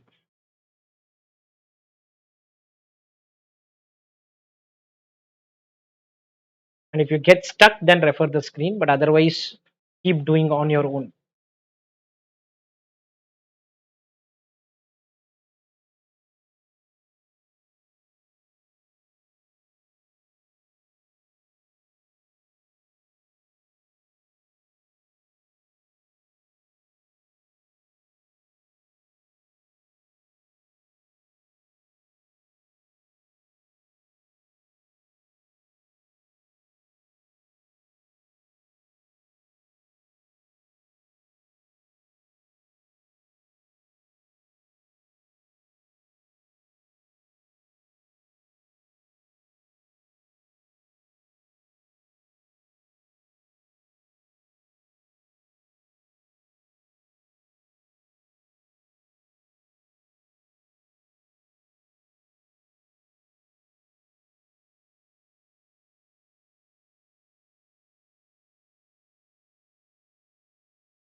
Write the various items and then we do the discussion.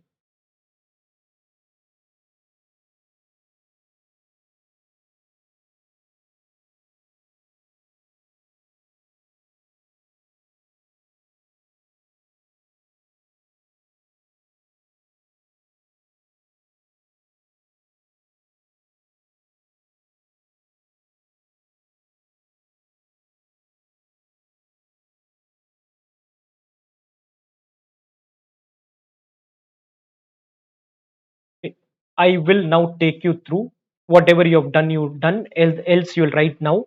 Opening stock of raw material is given 8,000. I hope you have written it. Purchases is question mark. Closing stock of raw material 10,600. Outer column question mark. Direct labor 17,500 given in the question. No direct expenses. Prime cost again question mark. Factory overheads, they've given it like this. Direct labor cost is 175% of works overhead. Direct labor cost is 175% of works overhead. So direct labor cost equal to 175% of works overhead, 17,500 equal to 175%, and works overhead is 10,000 rupees. Works overhead is 10,000 rupees. Direct labor cost is 175% of works overhead. Works overhead figure comes out to be 10,000 rupees. Any doubts in this? Works overhead figure comes out to be 10,000 rupees. Direct labor cost 175% of works overhead. 17,500 is equal to 175% of works overhead. Works overhead is equal to 17,500 by 175%, 10,000. 17,500 divided by 175%, 10,000 rupees. Any doubts on this? We take it up. Works overhead 10,000, factory overhead 10,000, GWC I don't know. Opening WIP 10,500, closing WIP 14,500. Net works cost, I do not have any of the 5 line items, so otherwise called as COP. Then opening FG, closing FG is given in the question. Now listen, question specifically uses the word COGS, what? Excluding admin expense. That word is of no use in this question, because in this question COGS does not have any administrative expense itself, because COGS will have an item called administrative overhead relating to production, which is anyway not there. If this was administrative overhead relating to production, then COGS is not 56. Add another 2,500. Add another 2,500. But they have said it does not include. It does not include admin expense, and as such we are also saying it does not include admin expense, because we have general and administrative overhead. Now this is what it is. Now 56, 25, 35, total 62, profit balancing figure 13,000. Profit balancing figure 13,000. This is the part below. Your profit figure is 13,000. Profit figure is 13,000. Any doubts on this? Any doubts on the profit figure? Clear? Profit we have got is 13,000. Now in the reverse direction, listen. From this 56,000, when I move in the reverse direction, what is minus is to be added and what is plus is to be subtracted. That's how reverse calculation happen. So in the calculator, 56,000, audio and video stuck. Is there an issue live online guys with audio and video? Okay, I proceed with the discussion now. 56,000 minus, you please add it. 56 plus 19 is 75 minus 17,600. What is the number you get for COP? 57,400. From 57,400, add back 14,500, deduct 10,500. Add back 14,500 and deduct 10,500. You get 61,400. From this, deduct 10,000. 51,400, deduct 17,500, deduct 17,500, 33,900, and purchases is balancing figure. Whatever is minus is to be added back, whatever is plus has to be subtracted. That's how reverse working will work. You get number is 36, purchase figure is 36,500. Any doubts in this? Any doubts in the question? It's a reverse working question. One caution, any reverse working problem after you are done, please do a forward check for the solution. Any doubts in this? Can we proceed?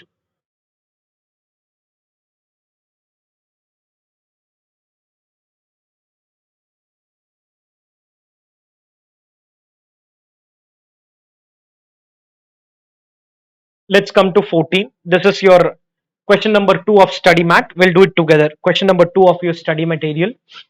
From the following particulars, you are required to prepare monthly cost sheet of Aditya Industries. Opening inventory, raw material, work in process, finished goods, opening 10,000 units, value is given. closing inventory, raw material, work in process, finished goods, question mark. So valuation has to be done. Finished goods, question mark. Raw material purchased, GST paid on raw material purchased. Okay, as we go about with the item, tell me where will it go? Raw material purchased, where should I write? Direct material. GST paid on raw material purchased. Ignore. ITC available. ITC available. Wages paid to production worker.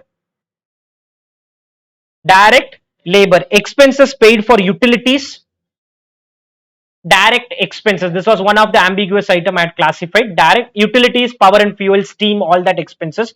Utilities can go as direct expenses. Next, office and administration expenses paid. General and administrative. Traveling allowance paid to sales office staff. Selling and distribution. Selling expenses. Selling and distribution. Machine hours worked is given 21,600. Machine hour rate, multiplication of this is factory overhead. Multiplication of this is factory overhead. Usage of machine. It is related to usage of machine. 21,600 at the rate of 8 per hour. 21,600 at the rate of 8 per hour. Any doubts in the question? Okay, now I am not going to do the full question. Okay, I am directly going to start with COP. Till COP, you know, I've already explained all the item. We are directly starting with COP. Balance I'll take you through. From COP, add opening FG, less closing FG, COGS, general and administration. So all that I will do, but I don't want to do the item till COP. Okay, so we are not going to do item till COP. After that, we are going to do it together. Let's start now. Right, cost sheet of Aditya Industries.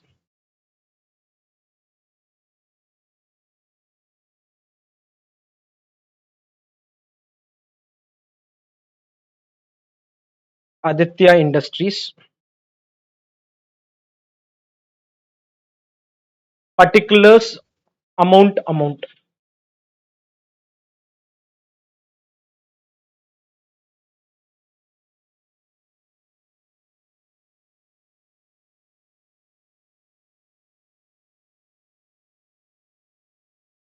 First line item will be cost of production. Obviously, you will have to get to this by doing calculation and all. I don't want to spend time on that. Cost of production.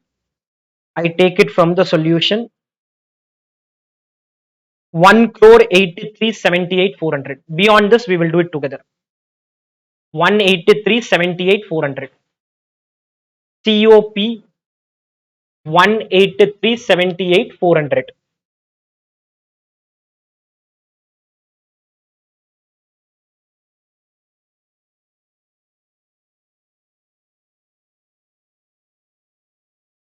Okay, I think in my explanation I told traveling allowance as selling and distribution. Maybe there's a doubt. Office staff will go as general and administrative.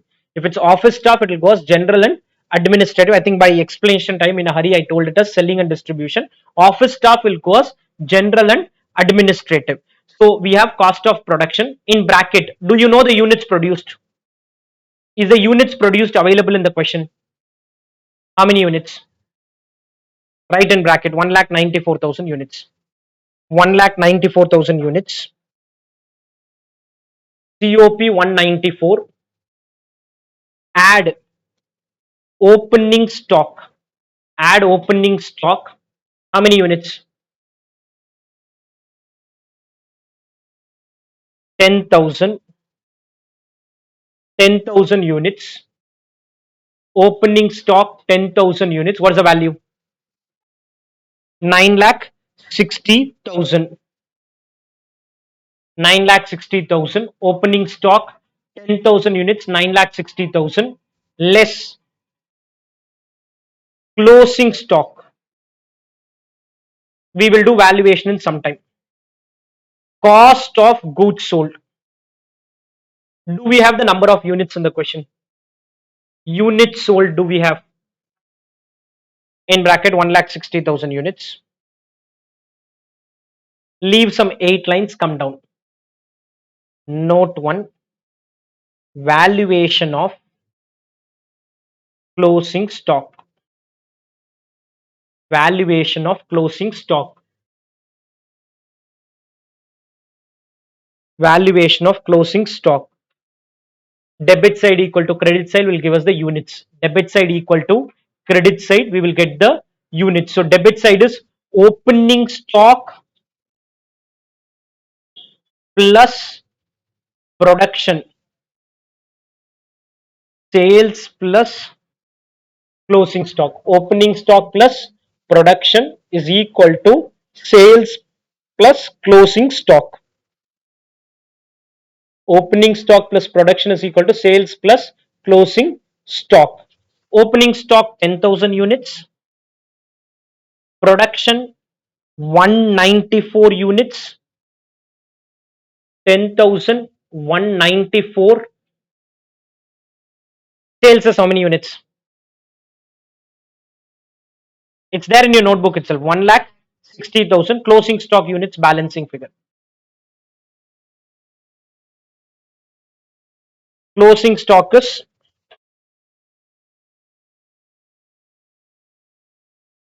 44,000 units. Closing stock is 44,000 units. Clear?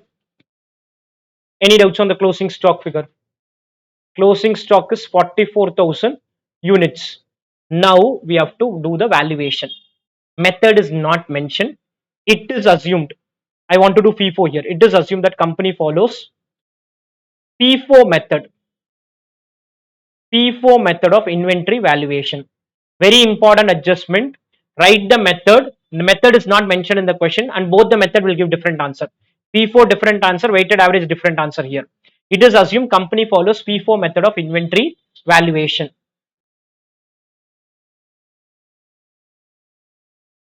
Value of closing stock is equal to value of closing stock is equal to COP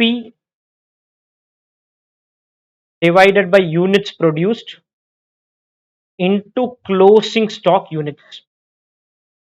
COP by units produced into closing stock units. COP by units produced into closing stock units.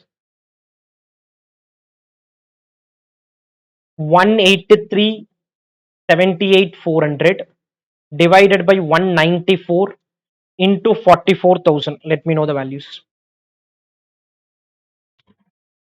183 divided by 194 into 44,000. 41 lakh 68,000. Yeah, 297. Any doubts on this? I'm not sure what is there in the answer. We would have followed FIFO method. We can follow average cost method. I have followed in this question FIFO method. You change the method, answer will undergo a change. You change the method, solution could be under any of the method, because I don't see question mentioning the method name. So you can follow either of the methods. One question I've already done weighted average. So one question I want to do FIFO method.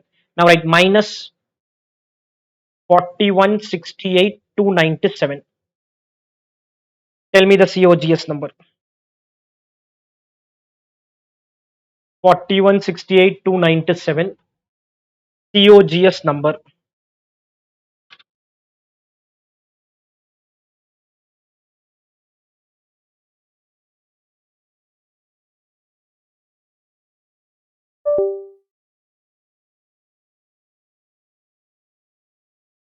You're live online, guys. Type it here. Please tell me the COGS number. 1 crore 51 lakh 70,000 103. 1 crore 51 70 103. Any doubts on this? Any doubts on this? Depending on the method we follow, answer will undergo a change. FIFO method and weighted average cost method both will give different answer. 151 70 103. General and admin overhead. General and admin overhead. We have two items here. First item is office and admin expenses, 26 lakh 52,000. Office and admin expenses, 26 lakh 52,000. And traveling allowance for office staff, offices administration. Traveling allowance for office staff.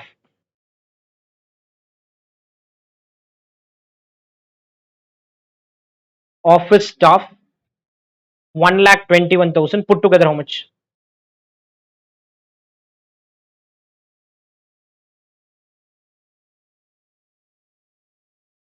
2773. 2773. Any doubts on this? Clear? And we also have selling expenses 6,46,000. All other items we have already considered. I started only with COP. I didn't feel the need to do other parts of the question. Started directly with COP. Any doubts on selling expenses number? Cost of sales. Tell me the figure. Cost of sales 1 crore. Sorry, 1 crore. 85 lakh. Sorry, 85 after that. 89,000. 103. 185, 89, 103. Any doubts on this? Any doubts on this? What is the sales margin they've talked about here? 15% on sales. 15% on sales. So write profit sales. Sales in bracket 100. Sales in bracket 100. That adjustment which I explained is getting tested here. Sales is 100. Profit is 15. Cost is 85. Cost is 85. Clear? Any doubts on this? Now in the calculation column, or I do the calculation here. 85 equal to 1 crore 85 89 103. 15 equal to question mark. Cross multiplication you have to do. 85 equal to 1 crore 85 89 103. 15 equal to question mark. What is cross multiplication? Is 1 crore 85 89 103 into 15 by 85 into 15 by 85. 85 is equal to 1 crore 85 89 103. 15 is equal to question mark. It may match, may not match the printed answer depending on the method followed. We have followed FIFO. Solution, I don't know what method is followed there. Tell me the answer for profit figure. I've got the answer 32 84 30. Any doubts on this? And that will give me the sales figure. That will finally give me the sales figure. Profit is 15% on sales. Take sales as 100, profit is 50, cost is 85. Sales is 100, profit is 15, cost is 85. 85 is equal to 1 crore 85 89 103. 15 is equal to question mark. 15 is equal to question mark. Any doubts on this? Just give me a minute. Camera got stuck. What is the overall sales figure? 2 crore.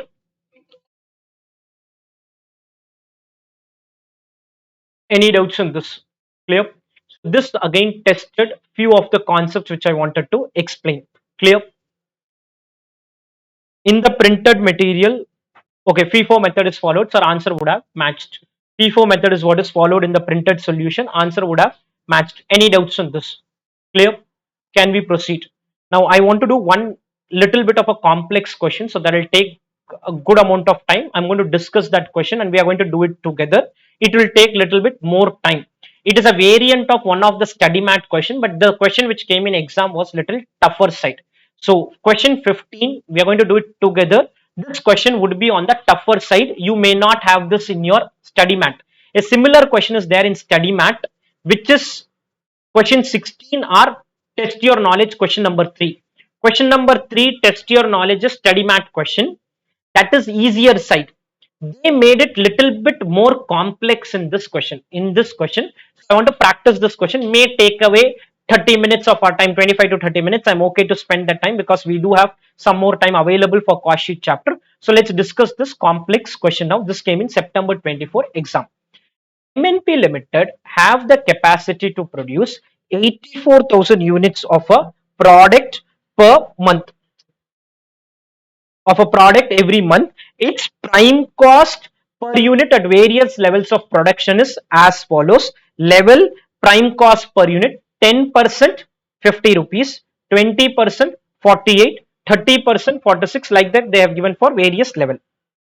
Prime cost consists of raw material consumed, direct wages and direct expenses in the ratio of 3 is to 2 is to 1, in the ratio of 3 is to 2 is to 1. In the month of January, company worked at 40% capacity. Raw material purchases is 8 lakh 40. In the month of February, it worked at 100% capacity. Raw material purchased is 1646 400. Policy of the company to maintain opening stock of raw material equal to one third of the closing stock of raw material, that is opening stock of the current month and closing stock of the current month. Closing stock, whatever the figure is, opening stock will be one third of that as per the question. Factory overheads is 60% of wages. Administration expense as part of production cost, as part of production cost, and fixed selling and distribution expenses are 201, 600 and 168 per month respectively. During the month of January, company sold 33 600 units at 68.8 per unit. Distribution cost amount to 1.5 per unit sold. Management chalks out a plan for the month of February to sell its whole output. In the next month, we are going to do 100% capacity. We'll sell it at 61 by incurring some expenses. Sponsorship television program, high tea program, special gift item, lucky draw. In the month of February, there is a significant saving in material cost due to entry of new supplier, saving in wages cost. Prepare a cost sheet for the month of January and February showing prime cost, factory cost, COP, total cost, and profit and total cost and profit. And it's a good question on computation. I'll from the beginning we will see it now. It says I have a capacity to produce 84,000 units every month. Its prime cost consists of raw material, direct wages, and direct expense in the ratio of 3 is to 2 is to 1. Whatever expenses we have in the ratio of 3 is to 2 is to 1. In the month of January, we operated at 40% capacity. So we manufacture only 40% unit. If you do 40% unit, your prime cost is 44. Prime cost is 44 per unit. Prime cost is 44 per unit. And then they are saying some stock, all that information is given. And February, I want to do whole output. Whole output means I want to work at 100% capacity. I want to work at 100% capacity. Clear? Let's start doing it. Some of the calculation I'll explain when we do it. Question 15, September 24 exam question. This is question 15, September 24 exam question. This is on the tougher side.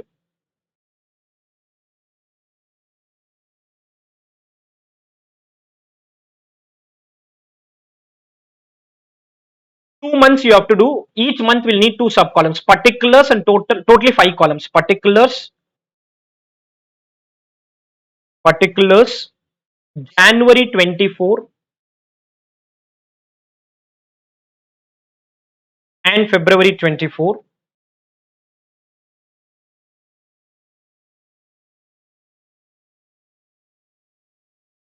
Calculation amount. No two amount column. It will be calculation and amount.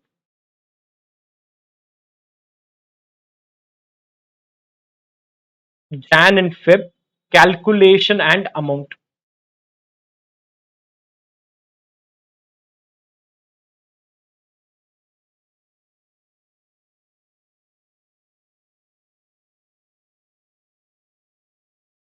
Particulars in 2 months, January and February, calculation and amount.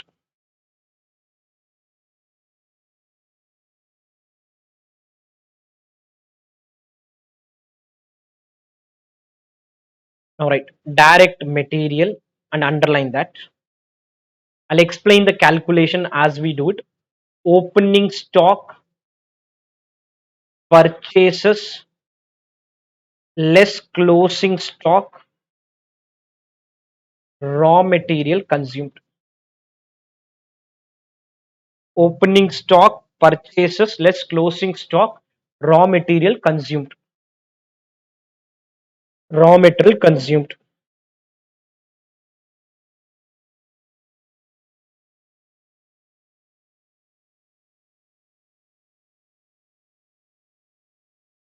Then write direct labor, direct expenses, prime cost. This is one important part of the computation. Once we understand this, then it will be very simple. Direct material, three items: opening stock, purchase and closing stock, raw material consumed, direct labor, direct expenses, and prime cost. Now coming to the question, in the month of January, I will be operating at 40% capacity. I'll be operating at 40% capacity, which means I'll produce 84,000 into 40%, and I'll incur 44 per unit. I'll incur 44 per unit. That's the prime cost. That will be broken down in the ratio of 3 is to 2 is to 1. That will be broken down in the ratio of 3 is to 2 is to 1 for raw material, labor, and expenses. 3 is to 2 is to 1. First January month, 84,000 into 40% capacity. February month, 84,000 into 100%, but your cost per unit will be 32. Cost per unit will be 32. So in the prime cost, 84,000 into 40% into 44. 84,000 into 40% into 44. Let me know the number. 84,000 into 40% into 44. 14 lakh 78 400. 1478 400. 1478 400. Other side, 84,000 into 100%. We operate at 100%. But if you go to 100%, your cost per unit is 32. Tell me the breakup of this. 26 lakh. Clear? Any doubts on this? 2688. 2688. Now I will break this in the ratio of 3 is to 2 is to 1. What is breaking this? 1478 400 into 1478 400 into 3 by 6. 1478 400 into 2 by 6, and 1478 400 into 1 by 6. 3 is to 2 is to 1. 1428 400 into 3 into 2 1 into 1. 3 is to 2 is to 1. Raw material consumed is 739 200. Direct labor is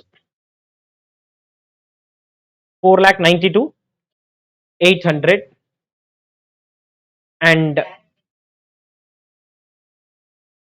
2,46. Any doubts on this?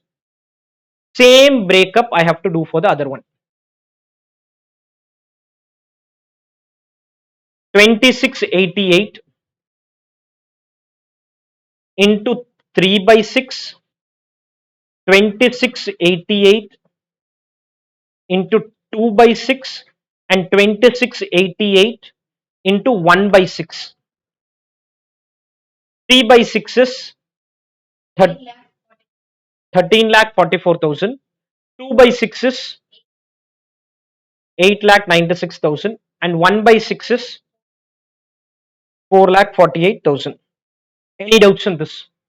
Clear? Doesn't end here. I have to bifurcate this also, for which some information is there. Purchases figure is directly given in the question. 8 lakh 40. Purchases figure is directly given in the question. 8 lakh 40 and 1646 400. Purchases figure is given directly in the question. 840 and 1646 400. Any doubts on this? Clear? These two figures are given directly in the question. Now listen, question has said it is the policy of the company to maintain opening stock of material equal to what? One third of the closing stock of raw material. One third of the closing stock of raw material. So what I am going to do here is, you write in a, you may leave some 15-20 lines, come down, opening stock January month, opening stock plus purchase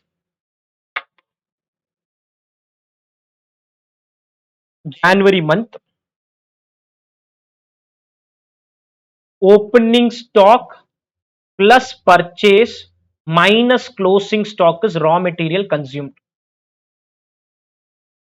Opening stock plus purchase minus closing stock is raw material consumed. I'm doing January calculation. Opening stock plus purchase minus closing stock is raw material consumed. Question has said it is the policy of the company to maintain opening stock equal to what? One third of the closing stock of raw material. One third of the closing stock of the raw material. So January month, this is CS by 3. Opening stock is equal to one third of the closing stock. Opening stock is equal to one third of the closing stock. Purchases we just now wrote 8 lakh 40 minus CS is equal to 739 200. You have to solve this and tell me the closing stock. Closing stock by 3 plus 8 lakh 40 minus closing stock is equal to 739 200. Is equal to 739 200.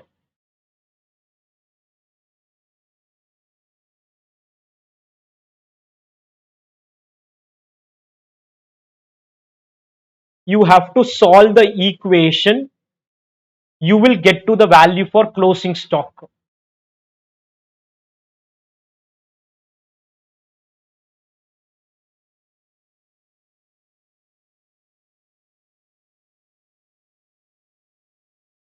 I've started getting answers in live online.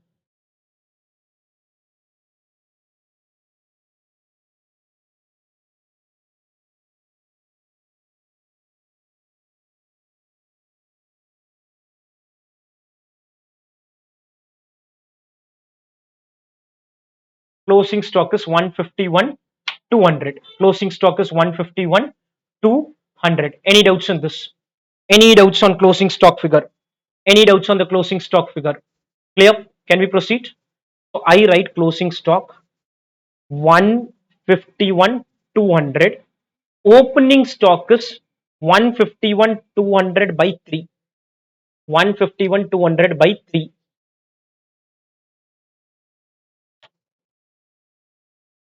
151 200 by 3, which is 50,400. Any doubts in this? Any doubts in this? Clear? Can we proceed? And now listen. No need to do next month calculation like that. I can copy paste this as opening stock. This will become the opening stock. Next month, closing stock of this month will become the opening stock. So opening stock is 151 200 and closing stock is balancing figure. You can calculate and tell me. 151 200 closing stock balancing figure. Closing stock is balancing figure.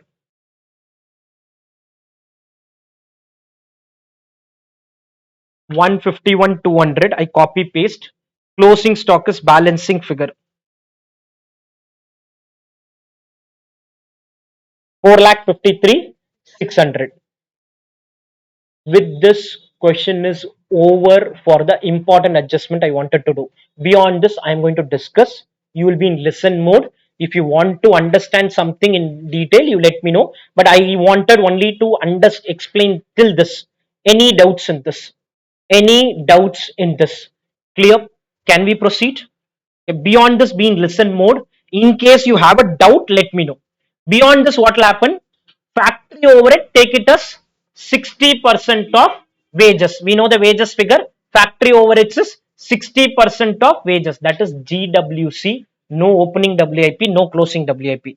GWC, NWC. GWC and NWC. Administration expense as part of what? Production cost, as part of production cost. So admin overhead relating to production. Admin overhead relating to production, it is 201 600. You will get COP or COGS. COP or CO, no opening FG, closing FG, all that is not there. COP or COGS. After that, selling and distribution 1,68,000, and you have to write distribution cost 1.5 per unit sold. Unit sold into 1.5, and all these will come in the month of February as selling and distribution. They are selling and distribution all in the month of February. All in the month of February as what? Selling and distribution. Most important part was till this. Beyond this, it is just formality. Why formality? 60%, 60%. Directly given, directly given, directly given, directly given. 1.5, 1.5. And all these are marketing related costs. You just add them, profit balancing figure. My main discussion was only till prime cost. Any doubts on this question? Any doubts on this question? If at all you want to practice this question, what ICA did is they gave works cost in your study mat. They did not analyze works cost above. Beyond that, only they analyzed in the study mat question. But before that, they added 2-3 adjustments in exam and made it little complicated for students. Because in the study mat question, my starting line item itself is COP COGS. My starting line item is COP COGS, and thereafter you write everything. Whereas the question which came in exam, they asked the prime cost above element, which was not given properly. They made it little complicated there, and they made the question around that. So they added some extra adjustment on the study mat question only. It is a study mat question only, but they added extra adjustment. Any doubts in any of the item? Anybody needs any extra explanation? Let me know. I don't feel anything tricky beyond prime cost. I wanted to discuss till prime cost. We are done. Any doubts on this? Clear? Okay. 3-4 minutes for you. Get me the answer to this MCQ. You have to do a cost sheet and you'll get the answer. You may get stuck also. I will try to help, but you first give it a try. 3-4 minutes for you. This MCQ. Mostly you will get stuck. I'll help you out in some time. 3-4 minutes. You first try.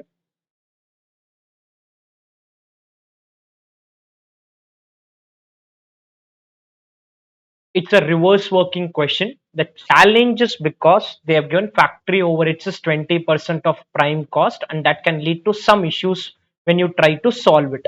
I'll now try to put it in the cost sheet format. So when you put it in the cost sheet format,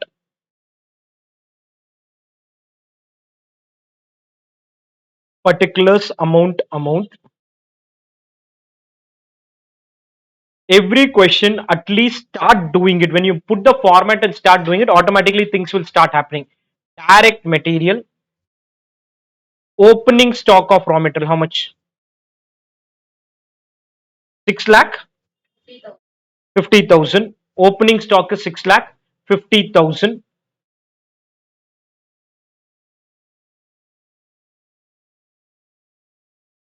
Add purchases, add purchases. We are required to find out the purchase value less closing stock, less closing stock of raw material, how much? 1 lakh 95,000. We don't know outer column number. Direct labor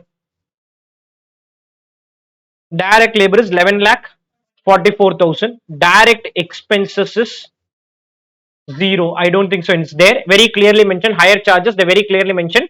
Indirect expense, indirect expense. Total is called prime cost.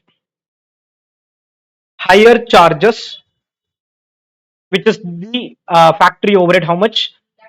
324 740. Other factory overhead, it is 20% of prime cost. I don't know the number. It is 20% of prime cost. Other factory overhead is 20% of prime cost. So we are done with this item. We are done with this item. This item is done, and your factory overheads is 20% of prime cost. We'll see what to do because we don't know the prime cost number as of now. Total is called GWC. Is there a work in progress data, opening closing? No. So GWC, otherwise called as NWC. We don't know the amount. We don't know the amount. After GWC, NWC, we have any of the 5 line items there. Credit for recoveries are scrap. Credit for recoveries are scrap, which is 32,500. Credit for recoveries or scrap is 32,500. Cost of COP, COGS, COP and COGS. I do not have opening and closing FG and all. Apart from this, we have general and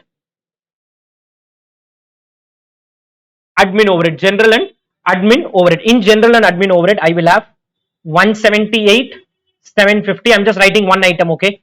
Because anyway, it's an MCQ only. 178, 750. Maintenance of office building will come 13,000. Okay, let me add up everything. Selling, distribution, all put together. 39,000, 61, 750. Tell me the total of these four items. Total of these four items. All expenses. Admin and selling, all expenses put together. Total of the four items 178, 13, 39, and 61. Live online, guys. Let me know in case you have done 178, 13, 2 lakh 750. I've just added everything together. Okay, I've added everything together 291, 750. If you want, you can write it separately also. Separately is 191 and 100, 750. Put together is 290. It's not 750. 2 lakh. Okay, 292, 500. Sorry, 292, 500. Clear? Any doubts in this? Then I have cost of sales in the question. Cost of sales is 37, 51, 540. Reverse working. This number is 37, 51, 540 minus 292, 500. Minus 292, 500. In the reverse working. In the reverse working. Tell me the figure. Once you subtract, what number you get? COP, COGS.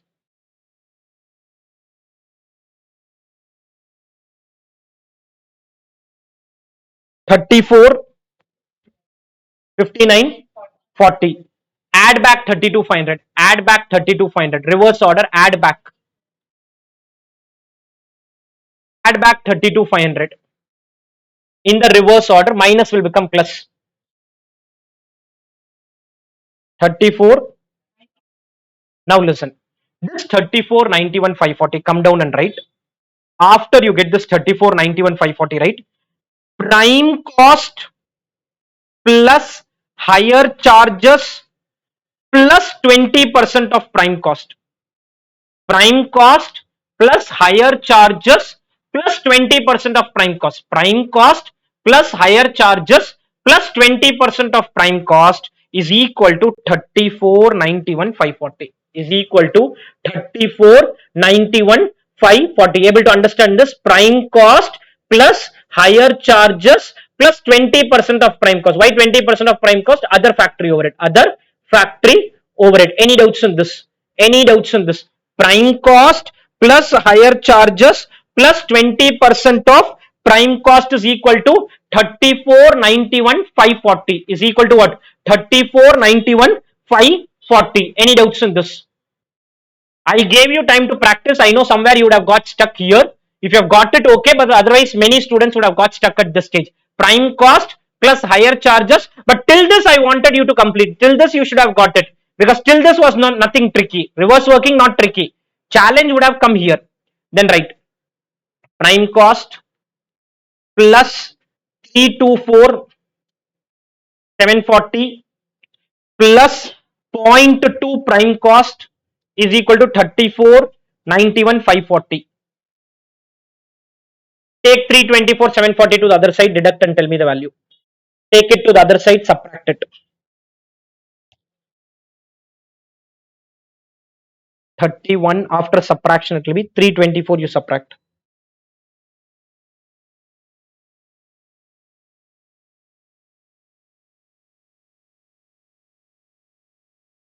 Can you subtract 34, 91, 540 minus 324, 740? 31, 66, 800. 31, 66, 800. Any doubts on this? Any doubts on 31, 66, 800? Able to understand this? Divide by 1.2. 26 lakh. Any doubts on this? So very good adjustment, They played around with this adjustment to make they played around with this adjustment to make it complicated. 26, 39, 26, 39. Any doubts on this? Any doubts on 26, 39? Clear? I'm not completing all this part. Directly let me go to prime cost. 26, 39. I'm not even writing the item below that and all. 26, 39. Anyway, it's an MCQ. We are not going to present the answer. 26, 39. What is this outer column figure? Outer column question mark is what? Minus 1144 you do. 26, 39 minus 1144. Now inner column number. Purchases balancing figure. Whatever is minus is to be added. Whatever is plus is to be. So it may not come for 2 marks in exam. They may not ask such a tricky question as 2 marks because it is a time consuming one. But again, an MCQ can make you test most of the concepts. That is the beauty of MCQ question. Quick discussion for us to complete it. Any doubts on this? Any doubts on this? Clear? There are lots of good MCQs there. Try practicing all of them. Any doubts on this? Clear? Can we proceed? Done. I'm almost done with the chapter. I just want to practice maybe one or two question. One question 100% because this question keeps coming in exam. It's not there in study mat. It has come 3 times in exam, including the recent, I think, the May exam also a question around this came, which is on distribution of cost. A question around this came in exam. Let's see this question now. Electronica Limited manufactures two types of cables, USB Type-C cable and USB Lightning cable. As the market is currently dominated by USB Type-C cable, it is produced 3 times the USB Lightning cable. Combined cost data for both the cables for the month of March is given below. A similar question came in recent exam. Particulars amount direct material, direct wages, production overhead, admin overhead related to production, selling cost. Cost bifurcation between both the cable is given below. Material cost per unit is double that of USB Type-C cable. Wages per unit of USB Lightning cable is 5 by 3 times the rate of USB Type-C cable. Production overhead, admin overhead, selling cost per unit were at the same rate for both the types of cable. 75,000 units were produced, 90% were sold, selling price is 385. Prepare a cost sheet for USB Lightning cable showing per unit and total sales value. Showing per unit and total sales value. Now, why this question keeps coming in exam is they have given data for Type C and Lightning cable. For example, if I take Bharadwaj Institute, this is the combined cost for CA Inter, CA Final, CA Foundation, CMA classes. Now I have to bifurcate the cost for CA Inter, CA Foundation separately. This is what the focus of the question is. How will you bifurcate the question? How will you bifurcate the cost? They have given the combined cost. They have given the combined cost. Our job is to bifurcate this between Type C cable and USB Lightning cable, and they want us to prepare a cost sheet for USB Lightning cable. They want us to prepare a cost sheet for USB Lightning cable. We have to do the distribution of cost between the two categories. The two categories Type C cable and USB Lightning cable. Type C cable and USB Lightning cable. 2 crore 6 lakh 25,000. I have to bifurcate between the two. I have to bifurcate between the two. How do we bifurcate is what we are going to see in this question. Clear? Any doubts on this? Let's start. Cost sheet of this is question number 18 in my main book. Cost sheet of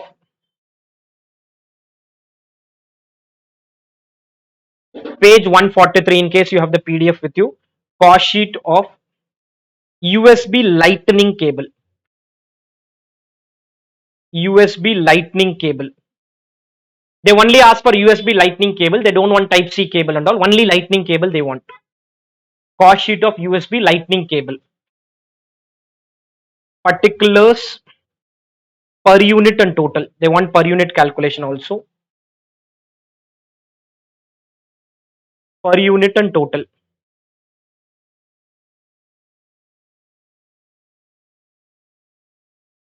Particulars per unit and total. Per unit and total.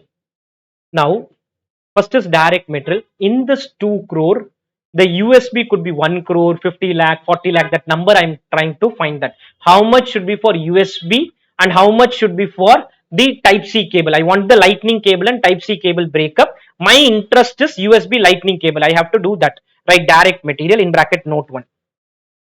Direct material in bracket note 1. Direct material in bracket note 1. Now, right, come down, maybe leave some 10 lines, 10, 12 lines. Direct material is equal to 2 crore 6 lakh 25,000. I have to bifurcate this into two. One is lightning, second is Type C. Lightning cable and Type C cable. 75,000 units of lightning cable were produced. 75,000 units of lightning cable were produced. It's given here. 75,000 units of lightning cable were produced. Read the para 1 and tell me how many will be Type C then. In para 1, you have the information. Read the para 1. What will be Type C information then? If lightning is 75,000, what will be Type C? Tell me. Right, wrong doesn't matter. What will be type? 2 lakh 25,000. Why 2 lakh 25,000? It is produced at 3 times. It is produced at 3 times. It says as the market is dominated by Type C cable, it is produced at what? 3 times of the lightning cable. 3 times of the lightning cable. Any doubts on this? So this side 75,000 units and this side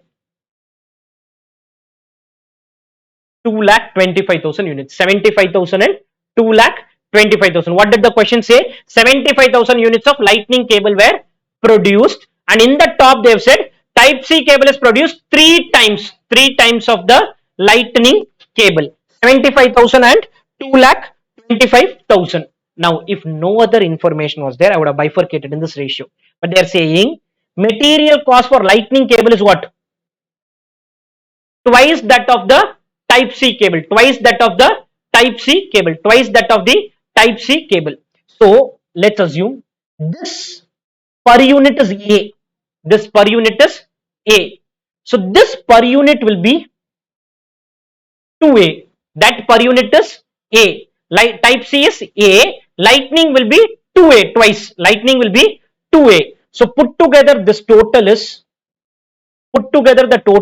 1,50,000 A plus 225A is equal to 2 crore 6 lakh 25,000.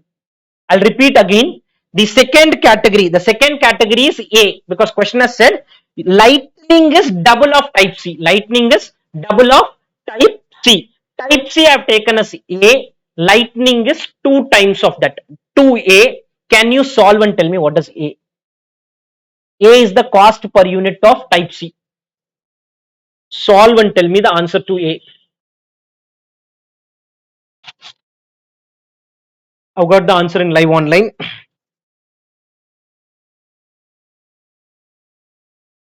Answer to A.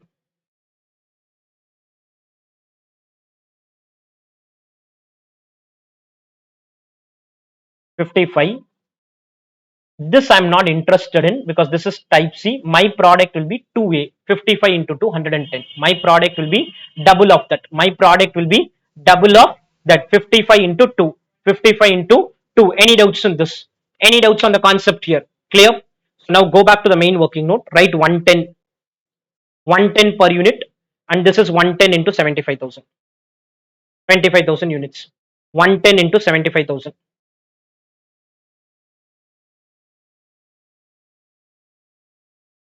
110 into 75,000.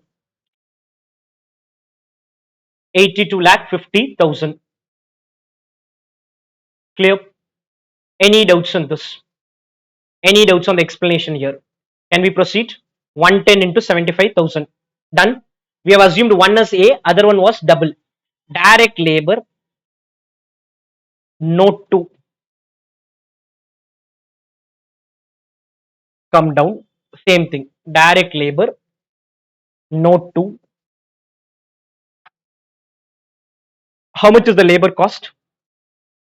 1 crore 15 lakh 50,000. 1 crore 15 lakh 50,000. Clear? Bifurcated into lightning type C. Lightning and type C. Lightning and type C. Lightning is 75,000. Type C is 2 lakh 25,000. If no information is there, I would have divided in this ratio, but there's an information. It says wages per unit of lightning cable is 5 by 3. 5 by 3 the rate of type C cable. 5 by 3 the rate of type C cable. So I take this as A and this is 5 by 3A. 5 by 3A. One is A, other one is 5 by 3 times of A. 5 by 3 times of A. The type C is A. Sometimes they could say type C is 5 by 3 times of lightning. Lightning is A, other one will be 5 by 3A. So here 5 by 3A. 5 by 3A. When you multiply this, you will get 1 lakh 25,000 A plus 2 lakh 25,000 A is equal to 1 crore 15 lakh 50,000. Solve and let me know A. 33. If it is 33, we are 5 by 3 times of that. We are 5 by 3 times of that. If it's 33, we are 5 by 3 times of that. Able to understand this? 55. Any doubts on this? Anybody has any doubts on this? 33, we are 5 by 3 times of that. We are 5 by 3 times of that. Any doubts on this? Clear? If no extra information, just divide by number of units. That's all. If nothing extra was there, 75 plus 225, 1 crore 15 divided by 3 lakh is the per unit cost. 1 crore 15 divided by 3 lakh. Very simple, we would have done. But because they gave this information, this is 55. 55 and 110 into 55 into 75,000. 55 into 75,000. 55 into 75,000. 41 lakh 25,000. Any doubts till this? Any doubts till this?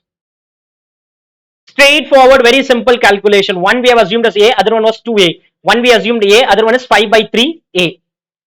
Next item is factory overhead. Till this put a total prime cost 165. Prime cost 165.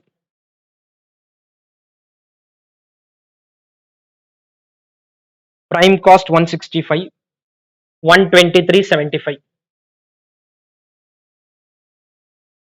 165 and 123.75. Clear? Any doubts on this? Any doubts on this? Prime cost 165, 123.75. 123.75. Any doubts on this? Clear? Can we proceed? Any doubts on this? After this number, after the prime cost number, after the prime cost number, we have factory overhead, no extra calculation needed. Why, you will understand. For factory overhead, what they have said is production overhead, admin overhead, selling cost per unit were at the same rate for both the type of cable. Same rate means just divide by the number of units. Just divide by the number of units. No need to do any bifurcation and all. Just divide by the number of units. So 66 lakh divided by 3 lakh units. What is 3 lakh? 75 plus 225. 75 plus 225. 75,000 of one product, 2 lakh 25,000 of the other product. 75,000 of one product, 2 lakh 25,000 of the other product. Same, because it is the same per unit. So no need to do A, B, all that assumption is not needed. Now write factory overhead in bracket 66 lakh divided by 3 lakh. 66 lakh divided by 3 lakh.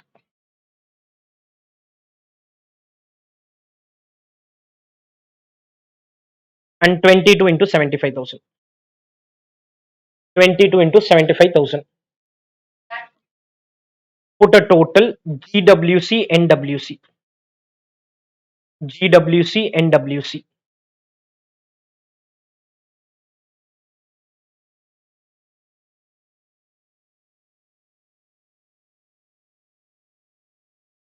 Any doubts on this? Fairly simple, straightforward computation. Beyond this, major chunk was material and labor breakup. Once you are able to break it, thereafter it's very simple. Admin overhead relating to production. They have said part of production cost 33 lakh divided by same 3 lakh. Same 3 lakh. 33 lakh by 3 lakh. By 3 lakh.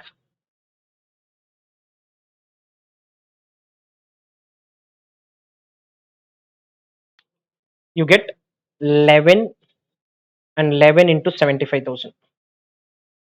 11 into 75,000. 8 lakh 25,000. 8 lakh 25,000. Any doubts on this? At this stage, cost of production in bracket 75,000 units. There's a reason for writing this units. 75,000 units. Cost of production 75,000 units. 198 and tell me the value. 198. Clear? 1 crore 48 lakh 50,000. Now question has said 90% only sold, which means 10% is closing stock. 90% has been sold, which means 10% is closing stock. 10% is closing. Opening stock data is not there. Opening stock data is not there. Less closing stock 7,500 units. Value will be 7,500 into 198. Closing stock 7,500 into 198. 198 rupees is the cost till now. 10% closing stock. 10% closing stock. 7,500 into 198. How much is the closing stock? 14 lakh 85,000. We get cost of goods sold, which is 67,500 units. Same, it will be 198 rupees only, but it is now 67,500 units. Deduct it and tell me the value. Live online guys, please type it in the chat box. Deduct and get the value. 148.50 minus 1485. 1 crore 33 lakh 65,000. Almost done. Next is selling cost. Selling cost 59 lakh 40. Listen, it is not divided by 3 lakh unit, it is divided by 2 lakh 70,000 units. Reason is 90% is sold. 3 lakh was production. Beyond this, it is now 2 lakh 70,000. 2 lakh 70,000. And when I multiply, I'll multiply with 67,500 units. I'll multiply with 67. Above COP 75,000. Below COGS 67,500. So divided by 2 lakh 70,000. 2 lakh 70,000. Selling cost divided by 2 lakh 70,000. 22 and 22 into 67,500. 22 into 67,500.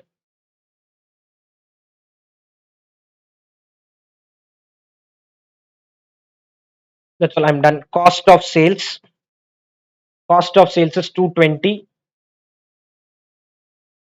Profit and all you can write it, okay? With this, my discussion is kind of over, okay?